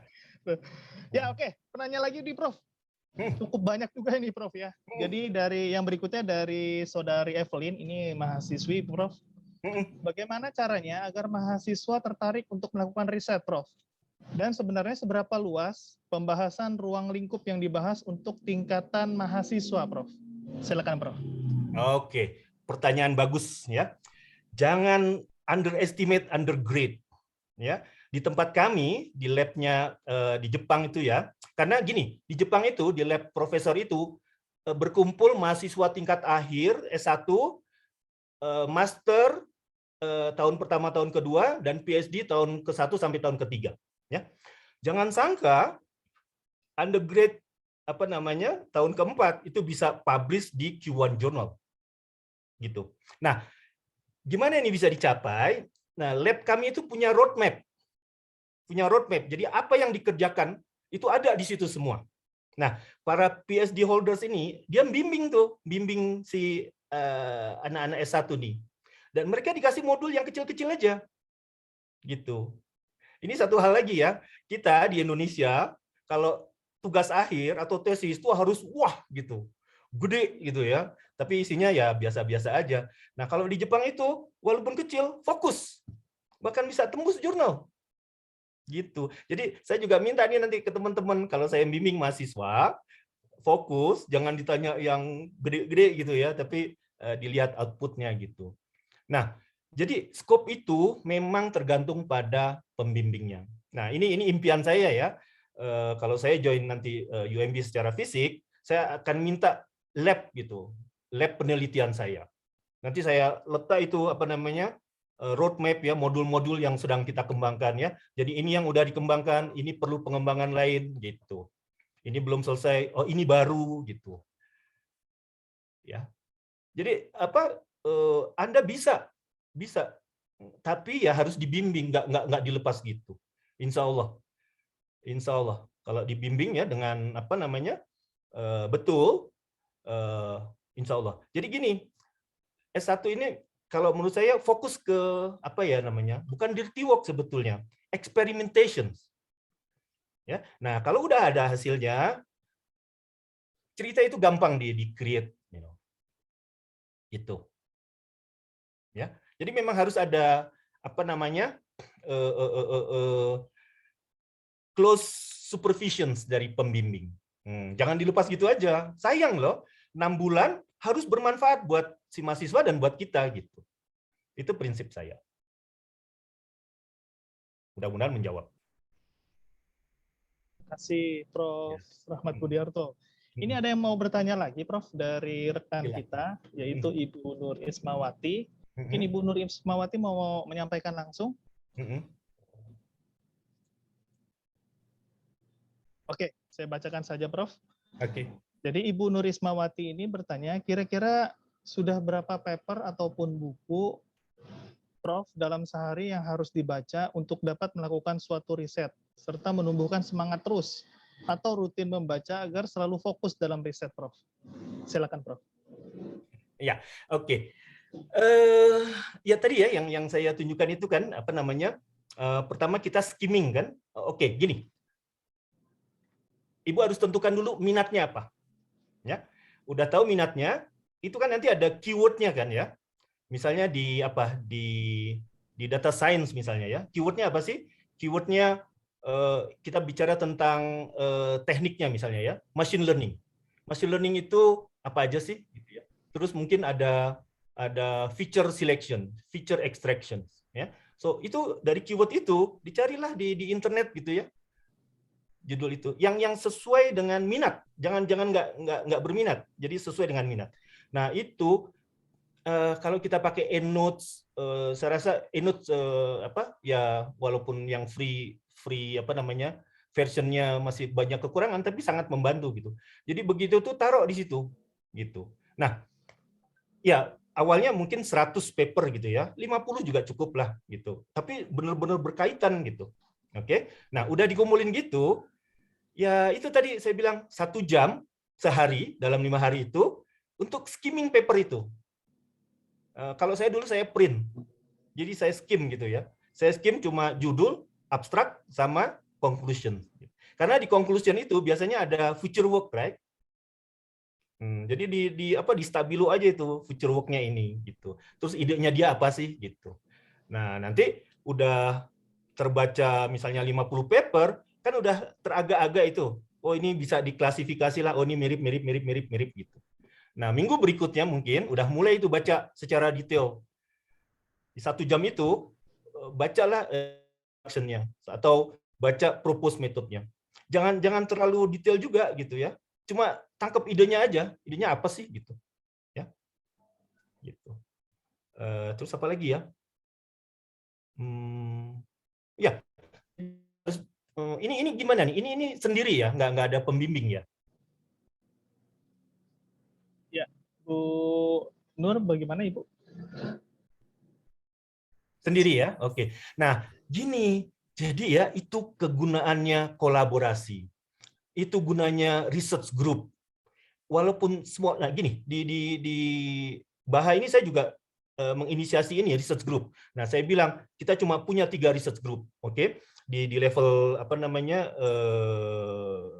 fakultas, oke? Nah, kalau kalian nggak bisa bekerja sama dalam itu, buat subgroup yang bisa apa namanya berdiskusi. Kalau sendirian berat, susah. Kita nggak tahu ini benar apa enggak gitu. Tapi kalau ada teman diskusi 3 orang, wah itu udah mempercepat proses gitu. Kadang-kadang gini, kita baca kita nggak ngerti, tapi teman kita baca dia lebih ngerti gitu. Ini grup diskusi juga simple aja, ketemu waktu apa makan siang gitu ya. Saya baca ini nih nggak ngerti gitu. Atau idenya apa gitu. Atau saya punya ide. Gitu. Dibahas di kelompok itu. Nah biasanya cari teman yang dekat lah ya, yang bisa dipercaya. Gitu. Kalau sendiri memang berat, Bu. Nah kalau Ibu mau diskusi dengan saya, I'm welcome. Tanya nomor saya ke Pak Dekan. Atau kita bikin grup.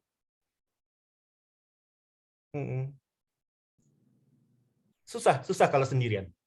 Siap, Prof. Wah, kita bikin grup nanti ya. Ya. Siap, Prof. Waduh, saya daftar nomor 1, Prof. Ya, ini saya ada slide, nanti saya tunjukkan gimana kita membuat mapping dari apa namanya knowledge research area yang kita ke research group yang kita mau punya dan aplikasi domainnya apa gitu. Ini menarik saya rasa buat sistem informasi. Ya, Prof. Terima kasih, Prof. Mungkin sudah terjawab Ibu Nuri Ismawati ya. Siap, terima kasih, Prof. Kemudian masih ada beberapa penanya lagi, Prof, yaitu Bapak Misni, Prof. Silakan Pak Misni. Terima kasih, Prof. Rahmat Budiarto. Selamat siang, Prof. Selamat siang. Iya, sama-sama dari alumni Jepang. Ini sedang proses untuk jurnal, Prof. Ya, seperti yang ditanyakan Bu Afi tadi, kenapa sih IEEE dan lain sebagainya? Oh, baru saya tahu jawabnya, is business. Nah, itu, Prof. Jadi saya di Kyushu University, di Fukuoka, jadi di informatik departemen, kemudian di bidang memang di cyber security atau information security. Jadi memang di lab itu baru aja 3 mahasiswa. Pertama dari Telkom, yang kedua dari UI, itu pun lulusnya 10 tahun setelah itu. Wow. Jadi memang tidak mudah untuk masuk lab itu, gitu. Kemudian saya masuk 2016. Diterima dengan luar biasa perjuangan untuk bisa masuk situ, tapi teman-teman di PPI rupanya tidak mau berkomentar bahwa kalau di situ sangat susah gitu loh. Bisa masuk ke situ gitu. Singkat cerita sebenarnya selesai 3 tahun saya, kemudian dinyatakan sudah selesai, tapi kamu harus ngirim jurnal untuk bisa mendapatkan gelar PhD. Kan itu kan prosesnya, Prof. Iya, betul. Sama dengan di lab, Prof, seperti itu. Saya setiap minggu, bahkan setiap hari harus report progres seperti itu. Ya memang Jepang seperti itu kondisinya. Jadi seperti itu, ada jadi undergraduate, ada before sampai S3 itu semuanya. Saya bimbing S1, S2 juga di sana kan gitu kan. Nah, seperti itu, Prof. Nah, singkat cerita, jadi terakhir ini profesor menganjurkan untuk jurnal saya harus di proofreading. Jadi harus bergaya bule lah bahasa kita itu. Ya. Kita co-autornya sudah cukup berpengalaman semua gitu loh. Dan cukup punya reputasi, tapi karena si sensei ini menganjurkan untuk proofreading, saya harus ikuti petunjuk. Karena setengah malaikat kan, Prof. Iya, betul. Dewa. Dan saya kan setengah malaikat kan. Iya. Jadi seperti itu, Prof. Jadi sekedar sharing. Jadi saya sudah ikuti, jadi saya sudah ke proofreading, ke apa yang disarankan oleh IEEE Access itu. Jadi saya mau submit jurnal ke IEEE Access itu, Prof. Ceritanya begitu, Prof. Mudah-mudahan dengan aja itu ya saya ikuti semuanya apa yang diperintahkan oleh sensei tadi. Begitu kita melanggar sedikit kan nggak lulus, Prof. Dari teman-teman yang dari UI itu melanggar sedikit aja 10 tahun harus tidak lulus kan gitu. Ya. Gitu, Prof ya. Jadi mohon doanya juga, nah itu jadi sebaiknya kami memang mengikuti sensei tersebut. Itu, Prof. Terima kasih bisa ketemu. Tadi nanti bisa bisa kita join riset itu sebenarnya sudah cukup bagus ide itu. Karena kalau sendiri itu sangat susah, Prof. S3 itu. Sangat susah, memang harus kita. Karena mikir sendiri, manage sendiri, stres sendiri, Prof. Iya. Untuk enggak loncat dari rantai 17 ya, Prof ya. Iya. Terima kasih, Prof. Begitu sharingnya. Assalamualaikum warahmatullahi wabarakatuh. Waalaikumsalam. Terima kasih Pak Misni sharingnya ya. Ya betul. Satu hal lagi, kita ini kan bukan English native speaker ya. Ya tapi saya sebelnya. Oke, untungnya gini, kami ini kan orang teknik ya, jadi memang bahasanya nggak berbunga-bunga gitu. Beberapa kali kita hantar ke proofreading, saya lihat ya kayaknya nyesel lah saya. Jadi dia bilang gini, kalau untuk yang technical udah cukup gitu, gitu. Ya untung-untungan juga ya proofreading itu. Ada yang dia ubah itu kalimatnya sehingga wow ini bukan kalimat saya tapi esensinya masih ada gitu. Nah tapi itu mahal $300. Kalau yang $100 150 ya gitulah hasilnya. Jadi lebih baik nggak usah diantar lah. Gitu. Ya kemarin itu sudah mencapai $600. Jadi gini Pak. Nanti ya kita belajar dari situ. Oh kalau mau ekspresi gini, oh ini ekspresinya gitu. Jadi kita ini ya berapa tahun? 30 tahun berpikir itu dengan pola pikir Indonesia. Betul. Kalau kita tiba-tiba harus berpikir dengan pola pikir bule, ya rasa bule agak susah. Nah saya gitu. Pertama kali memang mahal waktu itu ada 400 sekian gitu. Tapi jurnalnya ini jurnal healthcare. Jadi memang bahasanya memang harus wow gitu ya. Harus panjang, lebar. Ya, harus berbunga-bunga gitu. Tapi kalau IEEE Access, kalau nggak ada glance mistake, dia akan paham lah. Betul. Ya itu, Prof. Bule itu, kalau baca bahasa Inggris kita, udah tahu ini bukan native nih. Karena pola pikirnya beda dengan mereka gitu. Jadi intinya ikuti ya, Prof ya? Iya. Jadi nggak apa-apa, pertama ini bayar 600, tapi nanti paper kedua kita bisa analogikan gitu, belajar dari situ. Jangan dibuang itu Pak komentarnya. Iya. Jadi ada unlimited editing, Bro, tapi kan bayarnya 1.200. Terlalu sedangkan bayarnya jurnal itu kan hampir 2.000 tuh, Bro. Iya. Ya, gitu kan. Masih berbiaya sendiri, Bro. Masih berbiaya sendiri. Sensei nggak bayarin? Ya mandiri masih. Sensei nggak bayarin? Enggak toh. Kita kan sudah balik ke sini kan. Kita sudah balik ke Indonesia kan. Nah itu. Hadis itu senseinya. Ya. Oke, gitu ya Pak. Terima kasih banyak. Sama-sama. Terima kasih Pak Misni, terima kasih Prof. Rahmat. Oke, penanya berikutnya silakan Pak Muhaimin. Silakan Pak Muhaimin. Halo, Assalamualaikum Prof. Waalaikumsalam warahmatullahi wabarakatuh. Prof, kalau saya ada 2 pertanyaan, Prof. Terkait misalkan kita melakukan hibah, terkait melakukan riset, tapi di bidang pengabdian masyarakat. Apakah itu bisa dijadikan jurnal ilmiah gitu dan bukan jurnal pengabdian.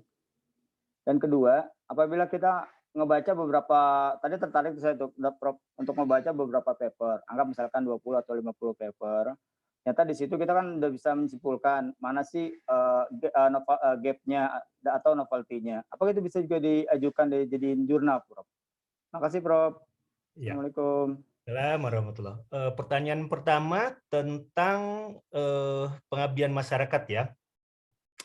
Iya, ya kalau kita apa namanya ya, pandai-pandai memilih jurnalnya, jadi kita apa ya, observasi, investigasi jurnalnya, mungkin bisa gitu. Tapi bukan di core jurnal kita gitu ya, bukan di sistem informasi atau di, kecuali Anda bangunkan sistem informasi untuk apa, community tertentu, itu bisa jadi itu. Karena apa? Sekarang ini ada di Cina itu ya banyak sekarang jurnal yang khusus untuk apa namanya, social science, apa dia sebut, social informatics. Jadi kalau apa namanya, pengabdian masyarakat ini misalnya ya di kampung tertentu menggunakan IT buat pendidikan, kemudian diobservasi gitu ya dari awalnya nggak bisa ini, pada ujungnya di apa ya namanya, dievaluasi gitu ya, ternyata penduduknya sekian persen bisa ini. Nah itu bisa jadi jurnal. Tapi cari jurnal namanya social informatics. Ya, saya pernah submit ke social informatics di Cina. Ya ditolak. Oke, yang kedua, gini. Kalau kita gini, literature review itu ada beberapa jenis ya, ada narrative literature review, ada systematic literature review, ada yang just literature review. Jadi gini, kalau cuma menemukan gap itu untuk kita, ya. Jadi dari gap itu kita bisa usulkan satu ide baru, ya, bahwa ini orang semua udah melakukan ini, tapi nggak ada yang melakukan ini. Nah itu yang dibuat paper baru. Nah kalau mau buat literature review, cuma menemukan gap aja itu nggak cukup, ya. Isinya ya antara lain kita buat taksonominya, jadi pengelompokan, ya. Misalnya si A ini tentang apa ya? Oke, contohnya yang gampang ya, tentang pisang goreng misalnya ya. Ada 5 tukang pisang goreng, ya. Yang satu tepungnya dikasih apa namanya, baking soda misalnya. Yang satu ditaruh plastik, ya. Nah itu dibahas dengan detail, baru itu jadi literature review. Jadi apa namanya, kelemahan dia, keuntungan dia, kalau dia dibandingkan dengan yang lain, kemudian di taksonomi, ya. Nah itu baru jadi literature review. Tapi kalau cuma ketemu gapnya, itu buat Anda aja, bahwa semua orang ngomongin ini, tapi nggak ada yang ngomongin ini, gitu. Ya, dan itu harus dilanjutkan dengan eksperimen, simple eksperimen aja, nggak usah yang mewah-mewah eksperimennya, ya. Gitu. Oke, ini pengalaman PhD student saya. Dia baca 800 paper. Jadi di skim. Di itu kemudian sama dia berdasarkan kriteria yang dia buat, itu dibuang 400. Nah, dari 400 itu disaring lagi tinggal 85. Nah, 850 itu 85 itu diklasifikasi jadi beberapa apa ya namanya? Misalnya dilihat dari metodologinya, metodologi apa yang dia pakai untuk apa namanya, merecord apa namanya rekam jejaknya pasien misalnya. Terus standar apa yang digunakan. Jadi dia ada apa kategori-kategori terus dikelompokin gitu.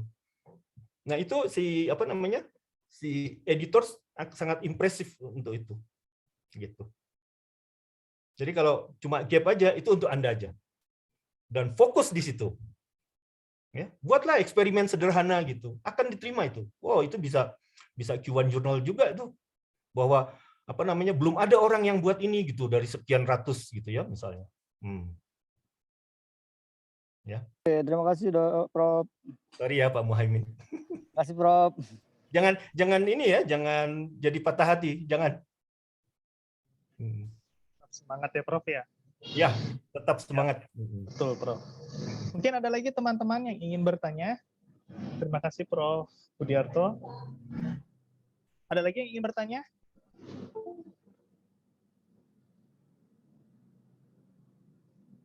Oke, mungkin sambil menunggu Prof, mungkin saya ingin bertanya nih Prof, sedikit Prof. Berkaitan tadi dengan kelanjutan dari pertanyaan dari teman kita yaitu Bapak Muhaimin ya Prof. Ya. Itu berkaitan dengan studi literatur review atau SLR yang Prof Rahmat tadi sampaikan. Ya, Nah, SLR. sebenarnya siap Prof.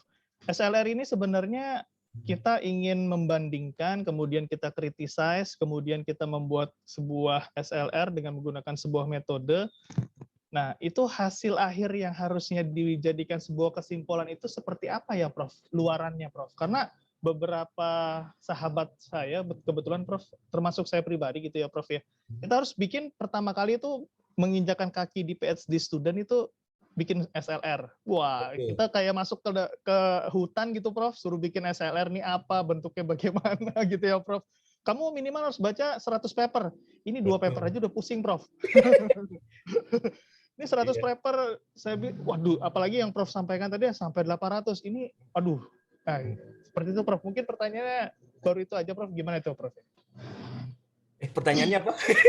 Sorry. Iya, Prof. Jadi sebenarnya di dalam SLR itu setelah kita temukan SLR, kemudian kita baca, skimming dan lain sebagainya, dan sebenarnya yang ada di kesimpulan itu seperti apa sih, Prof? Yang membuat SLR ini baik? Karena beberapa dosen kami itu ternyata menyampaikan bahwa kamu nggak usah bikin SLR terlalu banyak. Kenapa? Karena SLR itu ketika masuk ke dalam jurnal yang bereputasi, itu ditanya siapa yang bikin. Kalau orang yang nggak terlalu terkenal amat dan dia tidak memiliki Scopus di Q1 atau Q2, ya kamu bikin SLR, intinya itu kamu baru anak kemarin gitu, intinya gitu, Prof. Itu dari promotor sama kopromotor kami. Jadi kami itu disarankan bikin SLR yang penting hasil kesimpulannya. Nah, ini yang kita masih bingung, Prof. Kesimpulan dari SLR itu apa sih, Prof? Sebenarnya harus ditarik di dalam di conclusion di dalam paper SLR itu, Prof. Terima kasih, Prof. Oh, kalau saya justru berbeda. Kalau saya justru hasil taksonomi, hasil analitiknya itu yang penting. Kesimpulannya, saya cuma bilang, kami udah buat.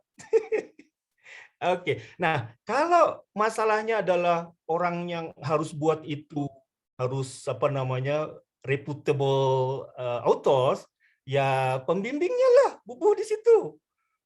Pembimbingnya bukan kaliber dunia. Ya.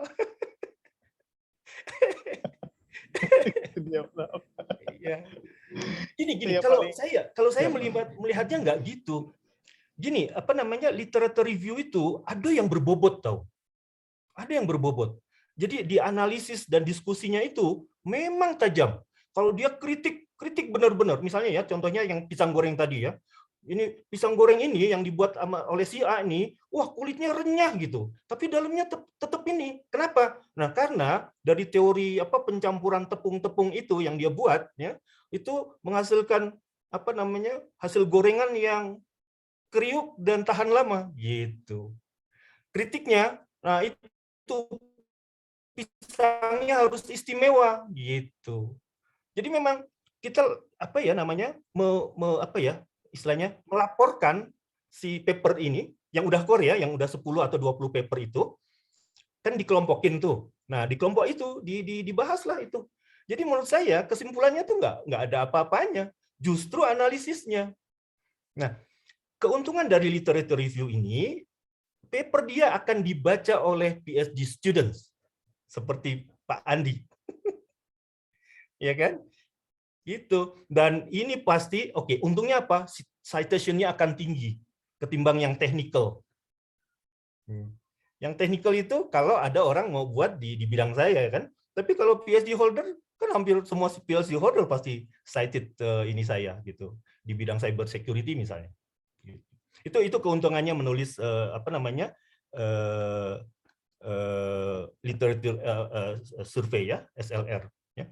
Dan ini yang saya alami ya, ini hanya bisa dilakukan oleh PhD students. Nggak bisa orang yang iseng-iseng bikin SLR, nggak ada lah itu. Karena mereka harus fokus, harus serius. Nah, baca 800 paper itu, yang student saya buat itu just skimming tau. Cuma baca abstraknya, ya mungkin dia ini kali ya, senang baca gitu ya, dia cepet paham gitu.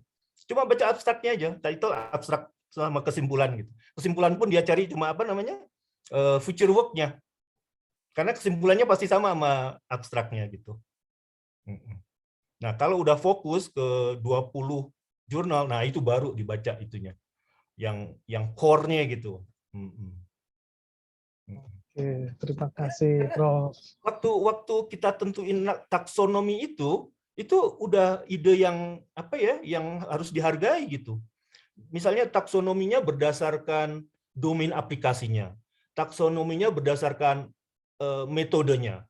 Metodenya ini bisa dibagi dua, yang klasikal dengan yang modern, ya, misalnya pakai AI dan sebagainya, atau apa namanya, datasetnya, dataset yang digunakan, gitu. Jadi ada beberapa ide yang orang udah buat, terus kita tambahinlah satu, gitu. Iya. Siap-siap. Jadi agak terbuka nih, Prof, jadinya. Kita juga masih bingung, Prof, sebenarnya, Prof.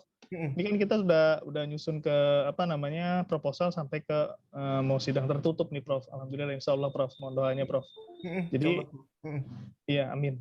Nah, ini kita masih bingung nih, kenapa ini yang masih harus ditanyakan tentang SLR gitu ya. Bahkan ada beberapa teman kami yang masih belum menyelesaikan SLR itu, segera disubmit SLR-nya.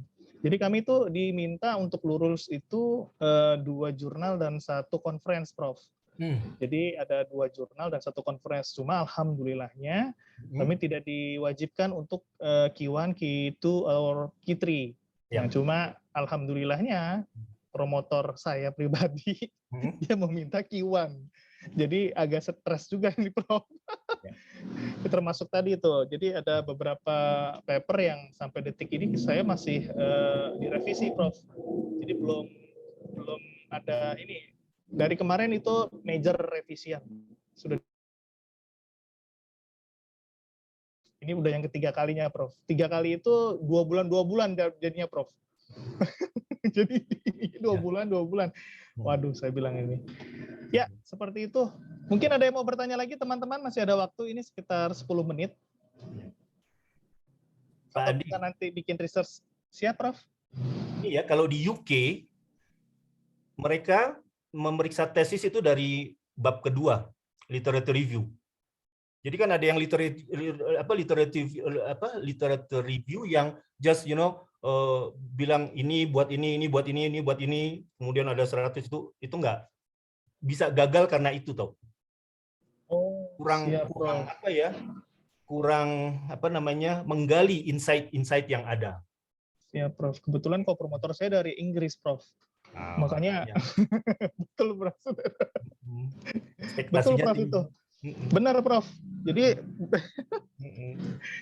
co-promotor saya kebetulan dari Inggris, jadi seperti itu memang, Prof. Kalau dari promotor, jadi sekarang bertolak belakang, Prof. Akhirnya saya di tengah-tengah, Prof. Ngedengerin mereka, Prof. Itu susahnya di Indonesia. Ada promotor, ada co-promotor berantem yang korbannya mahasiswanya.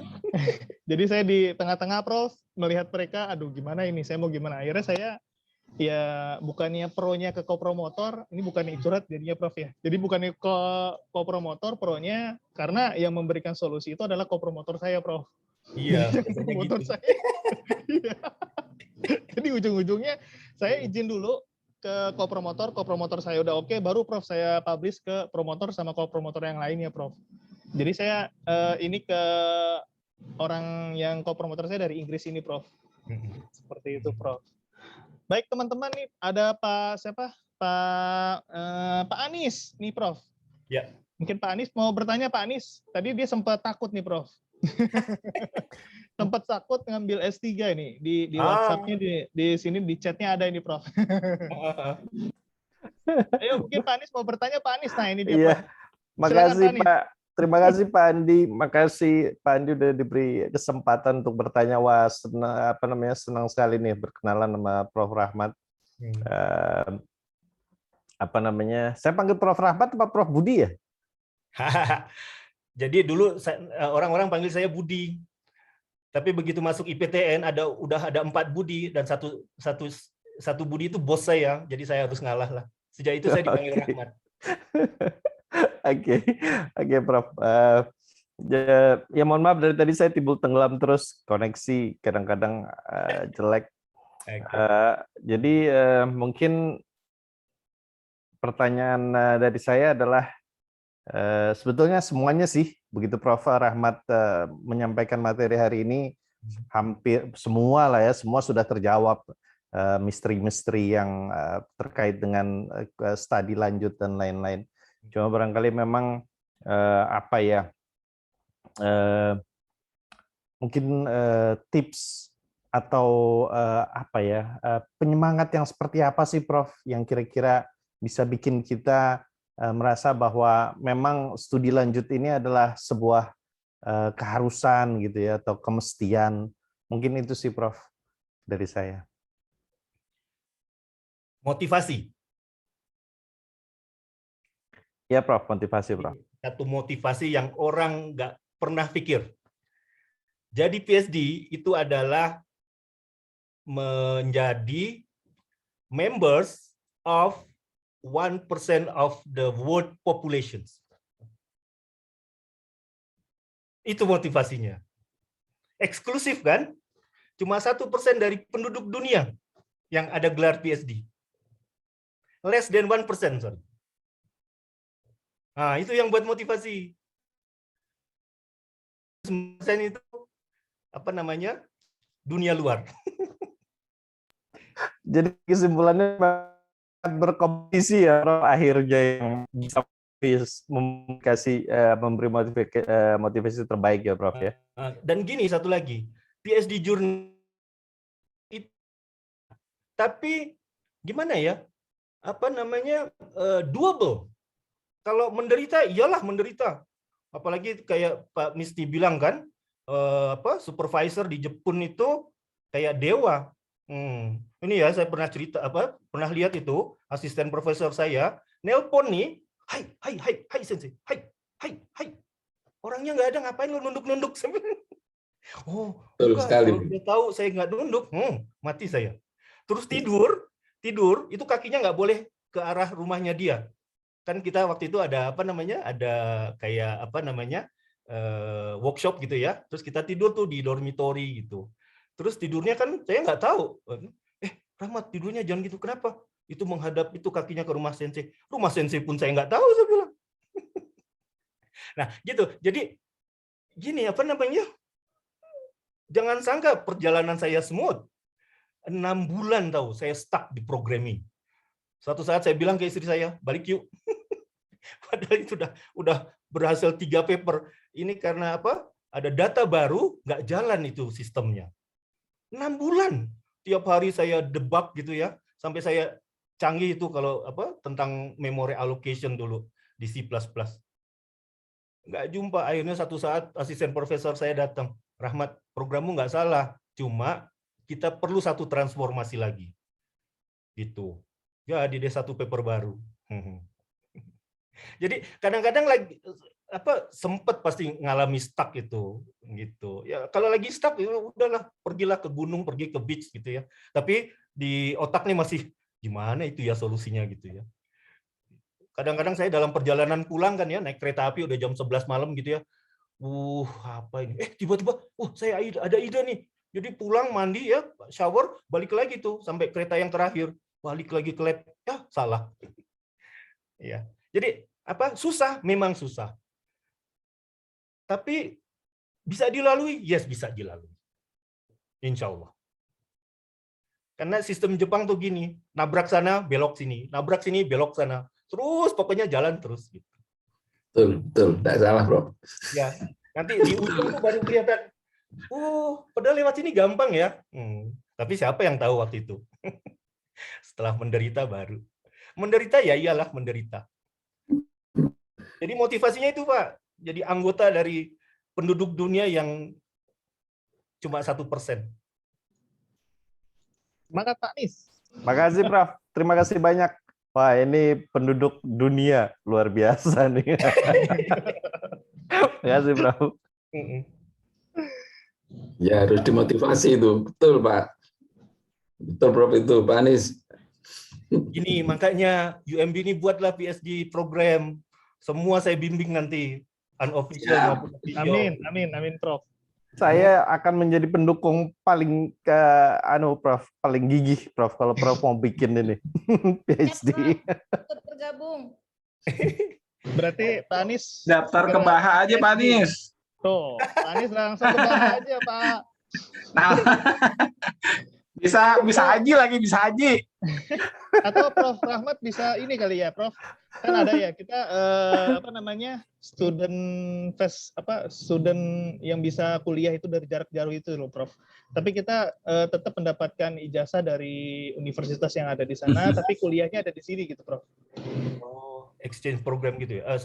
Ya. Double degree gitu. Extend program mungkin ya, Prof. Extend program. Jadi dia kuliahnya si dosen promotornya itu bisa datang ke kampus UMB. Gitu. Iya. Bisa tuh, Prof. Kalau memang bisa. Jadi pengalaman saya kan ya, dosen saya memang membimbing saya benar-benar gitu, nggak dilepas gitu aja. Jadi saya ikut exactly what he did to me. Jadi nggak ada saya lepas gitu aja, nggak ada. Apapun yang dihasilkan, oke. Kalau kita udah 4 tahun, ya udah stop lah. Apa yang bisa kita tulis, kita tulis. Let's see what happened, ya. What the reviewer or examiner will ask. Ya siap-siap aja. Karena as long as the examiners don't reject, that's okay. Mau major corrections, mau minor correction, alah pokoknya kita buat. Gitu loh. Ya, Saya setelah 4 tahun harus berhenti, harus tulis. Apapun yang diperolehi gitu. Kecuali nggak buat apa-apa, nggak ada yang ditulis. Hai. Ya, Prof Rahmat. Terima kasih Prof Rahmat atas pemaparannya. Kemudian terima kasih teman-teman yang sudah bersedia meluangkan waktu dan bertanya. Mungkin bisa kita ambil sebuah talik benang merah ya, Prof ya.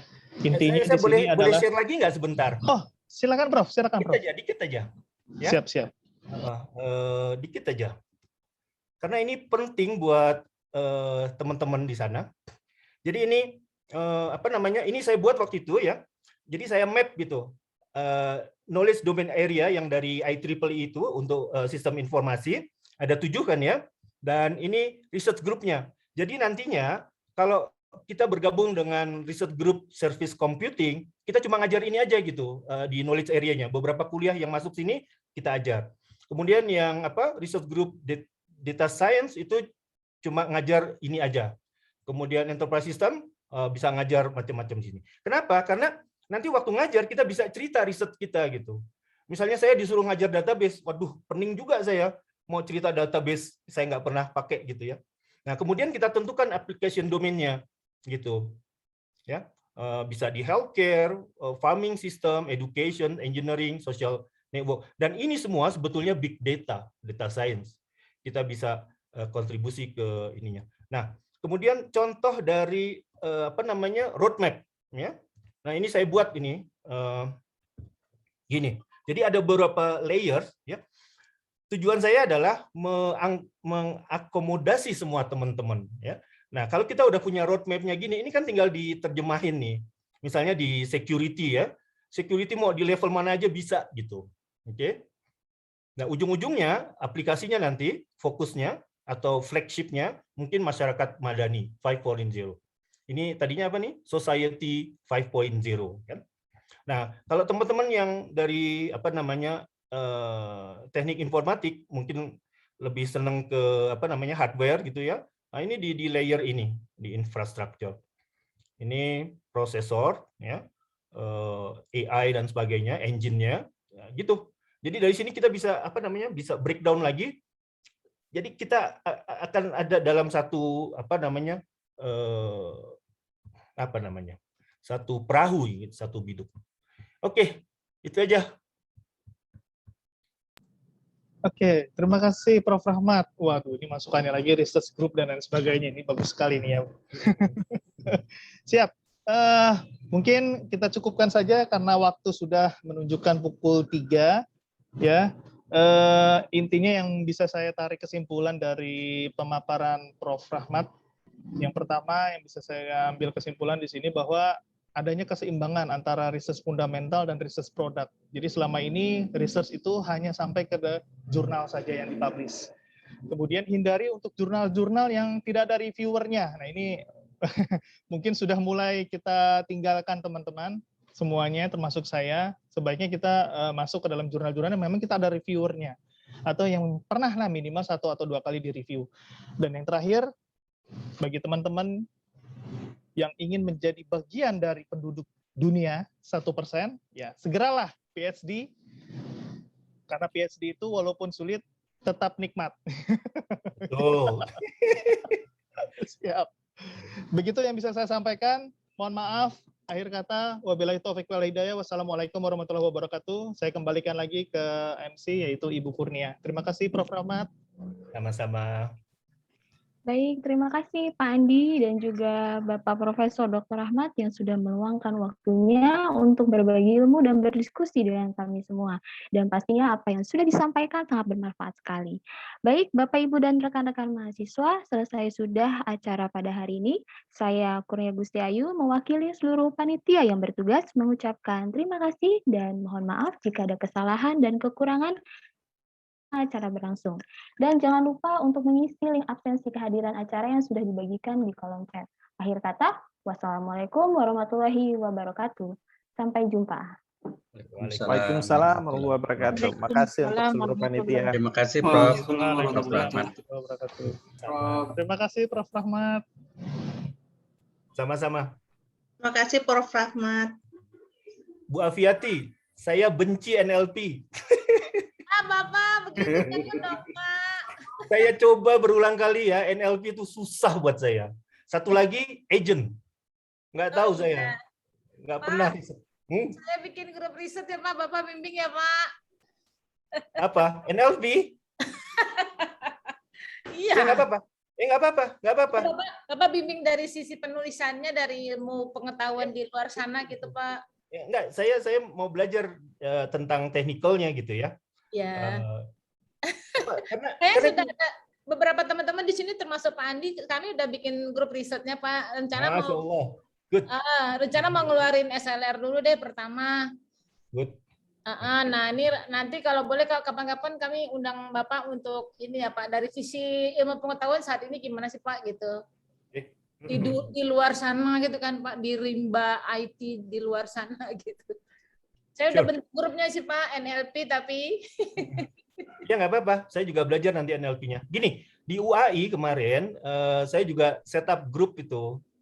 Saya bilang saya bukan ahlinya NLP, tapi ada beberapa bagian AI yang bisa kontribusi ke situ. Ada tuh satu paper saya review, waduh NLP, tapi saya baca-baca, oh ternyata ada komponen machine learning-nya di situ.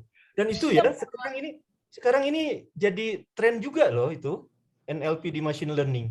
Iya Pak, jadi saya akan ikut kemana-mana Pak. Jadi di ITB itu mereka sudah ada kan ITB AI, di UI itu ada UI AI, di Gajah Mada juga gitu Pak. Pokoknya sekarang itu yang mengenai bahasa dari ilmu komputer, bahasa dari teknologi ini, waduh, saya lihat mereka, saya ikut mereka bedah paper tuh, Masya Allah. Sampai emoji aja itu bisa jadi satu penelitian gitu Pak, emoji di media sosial. Belum lagi yang yang plagiarism segala macam itu Pak. Iya.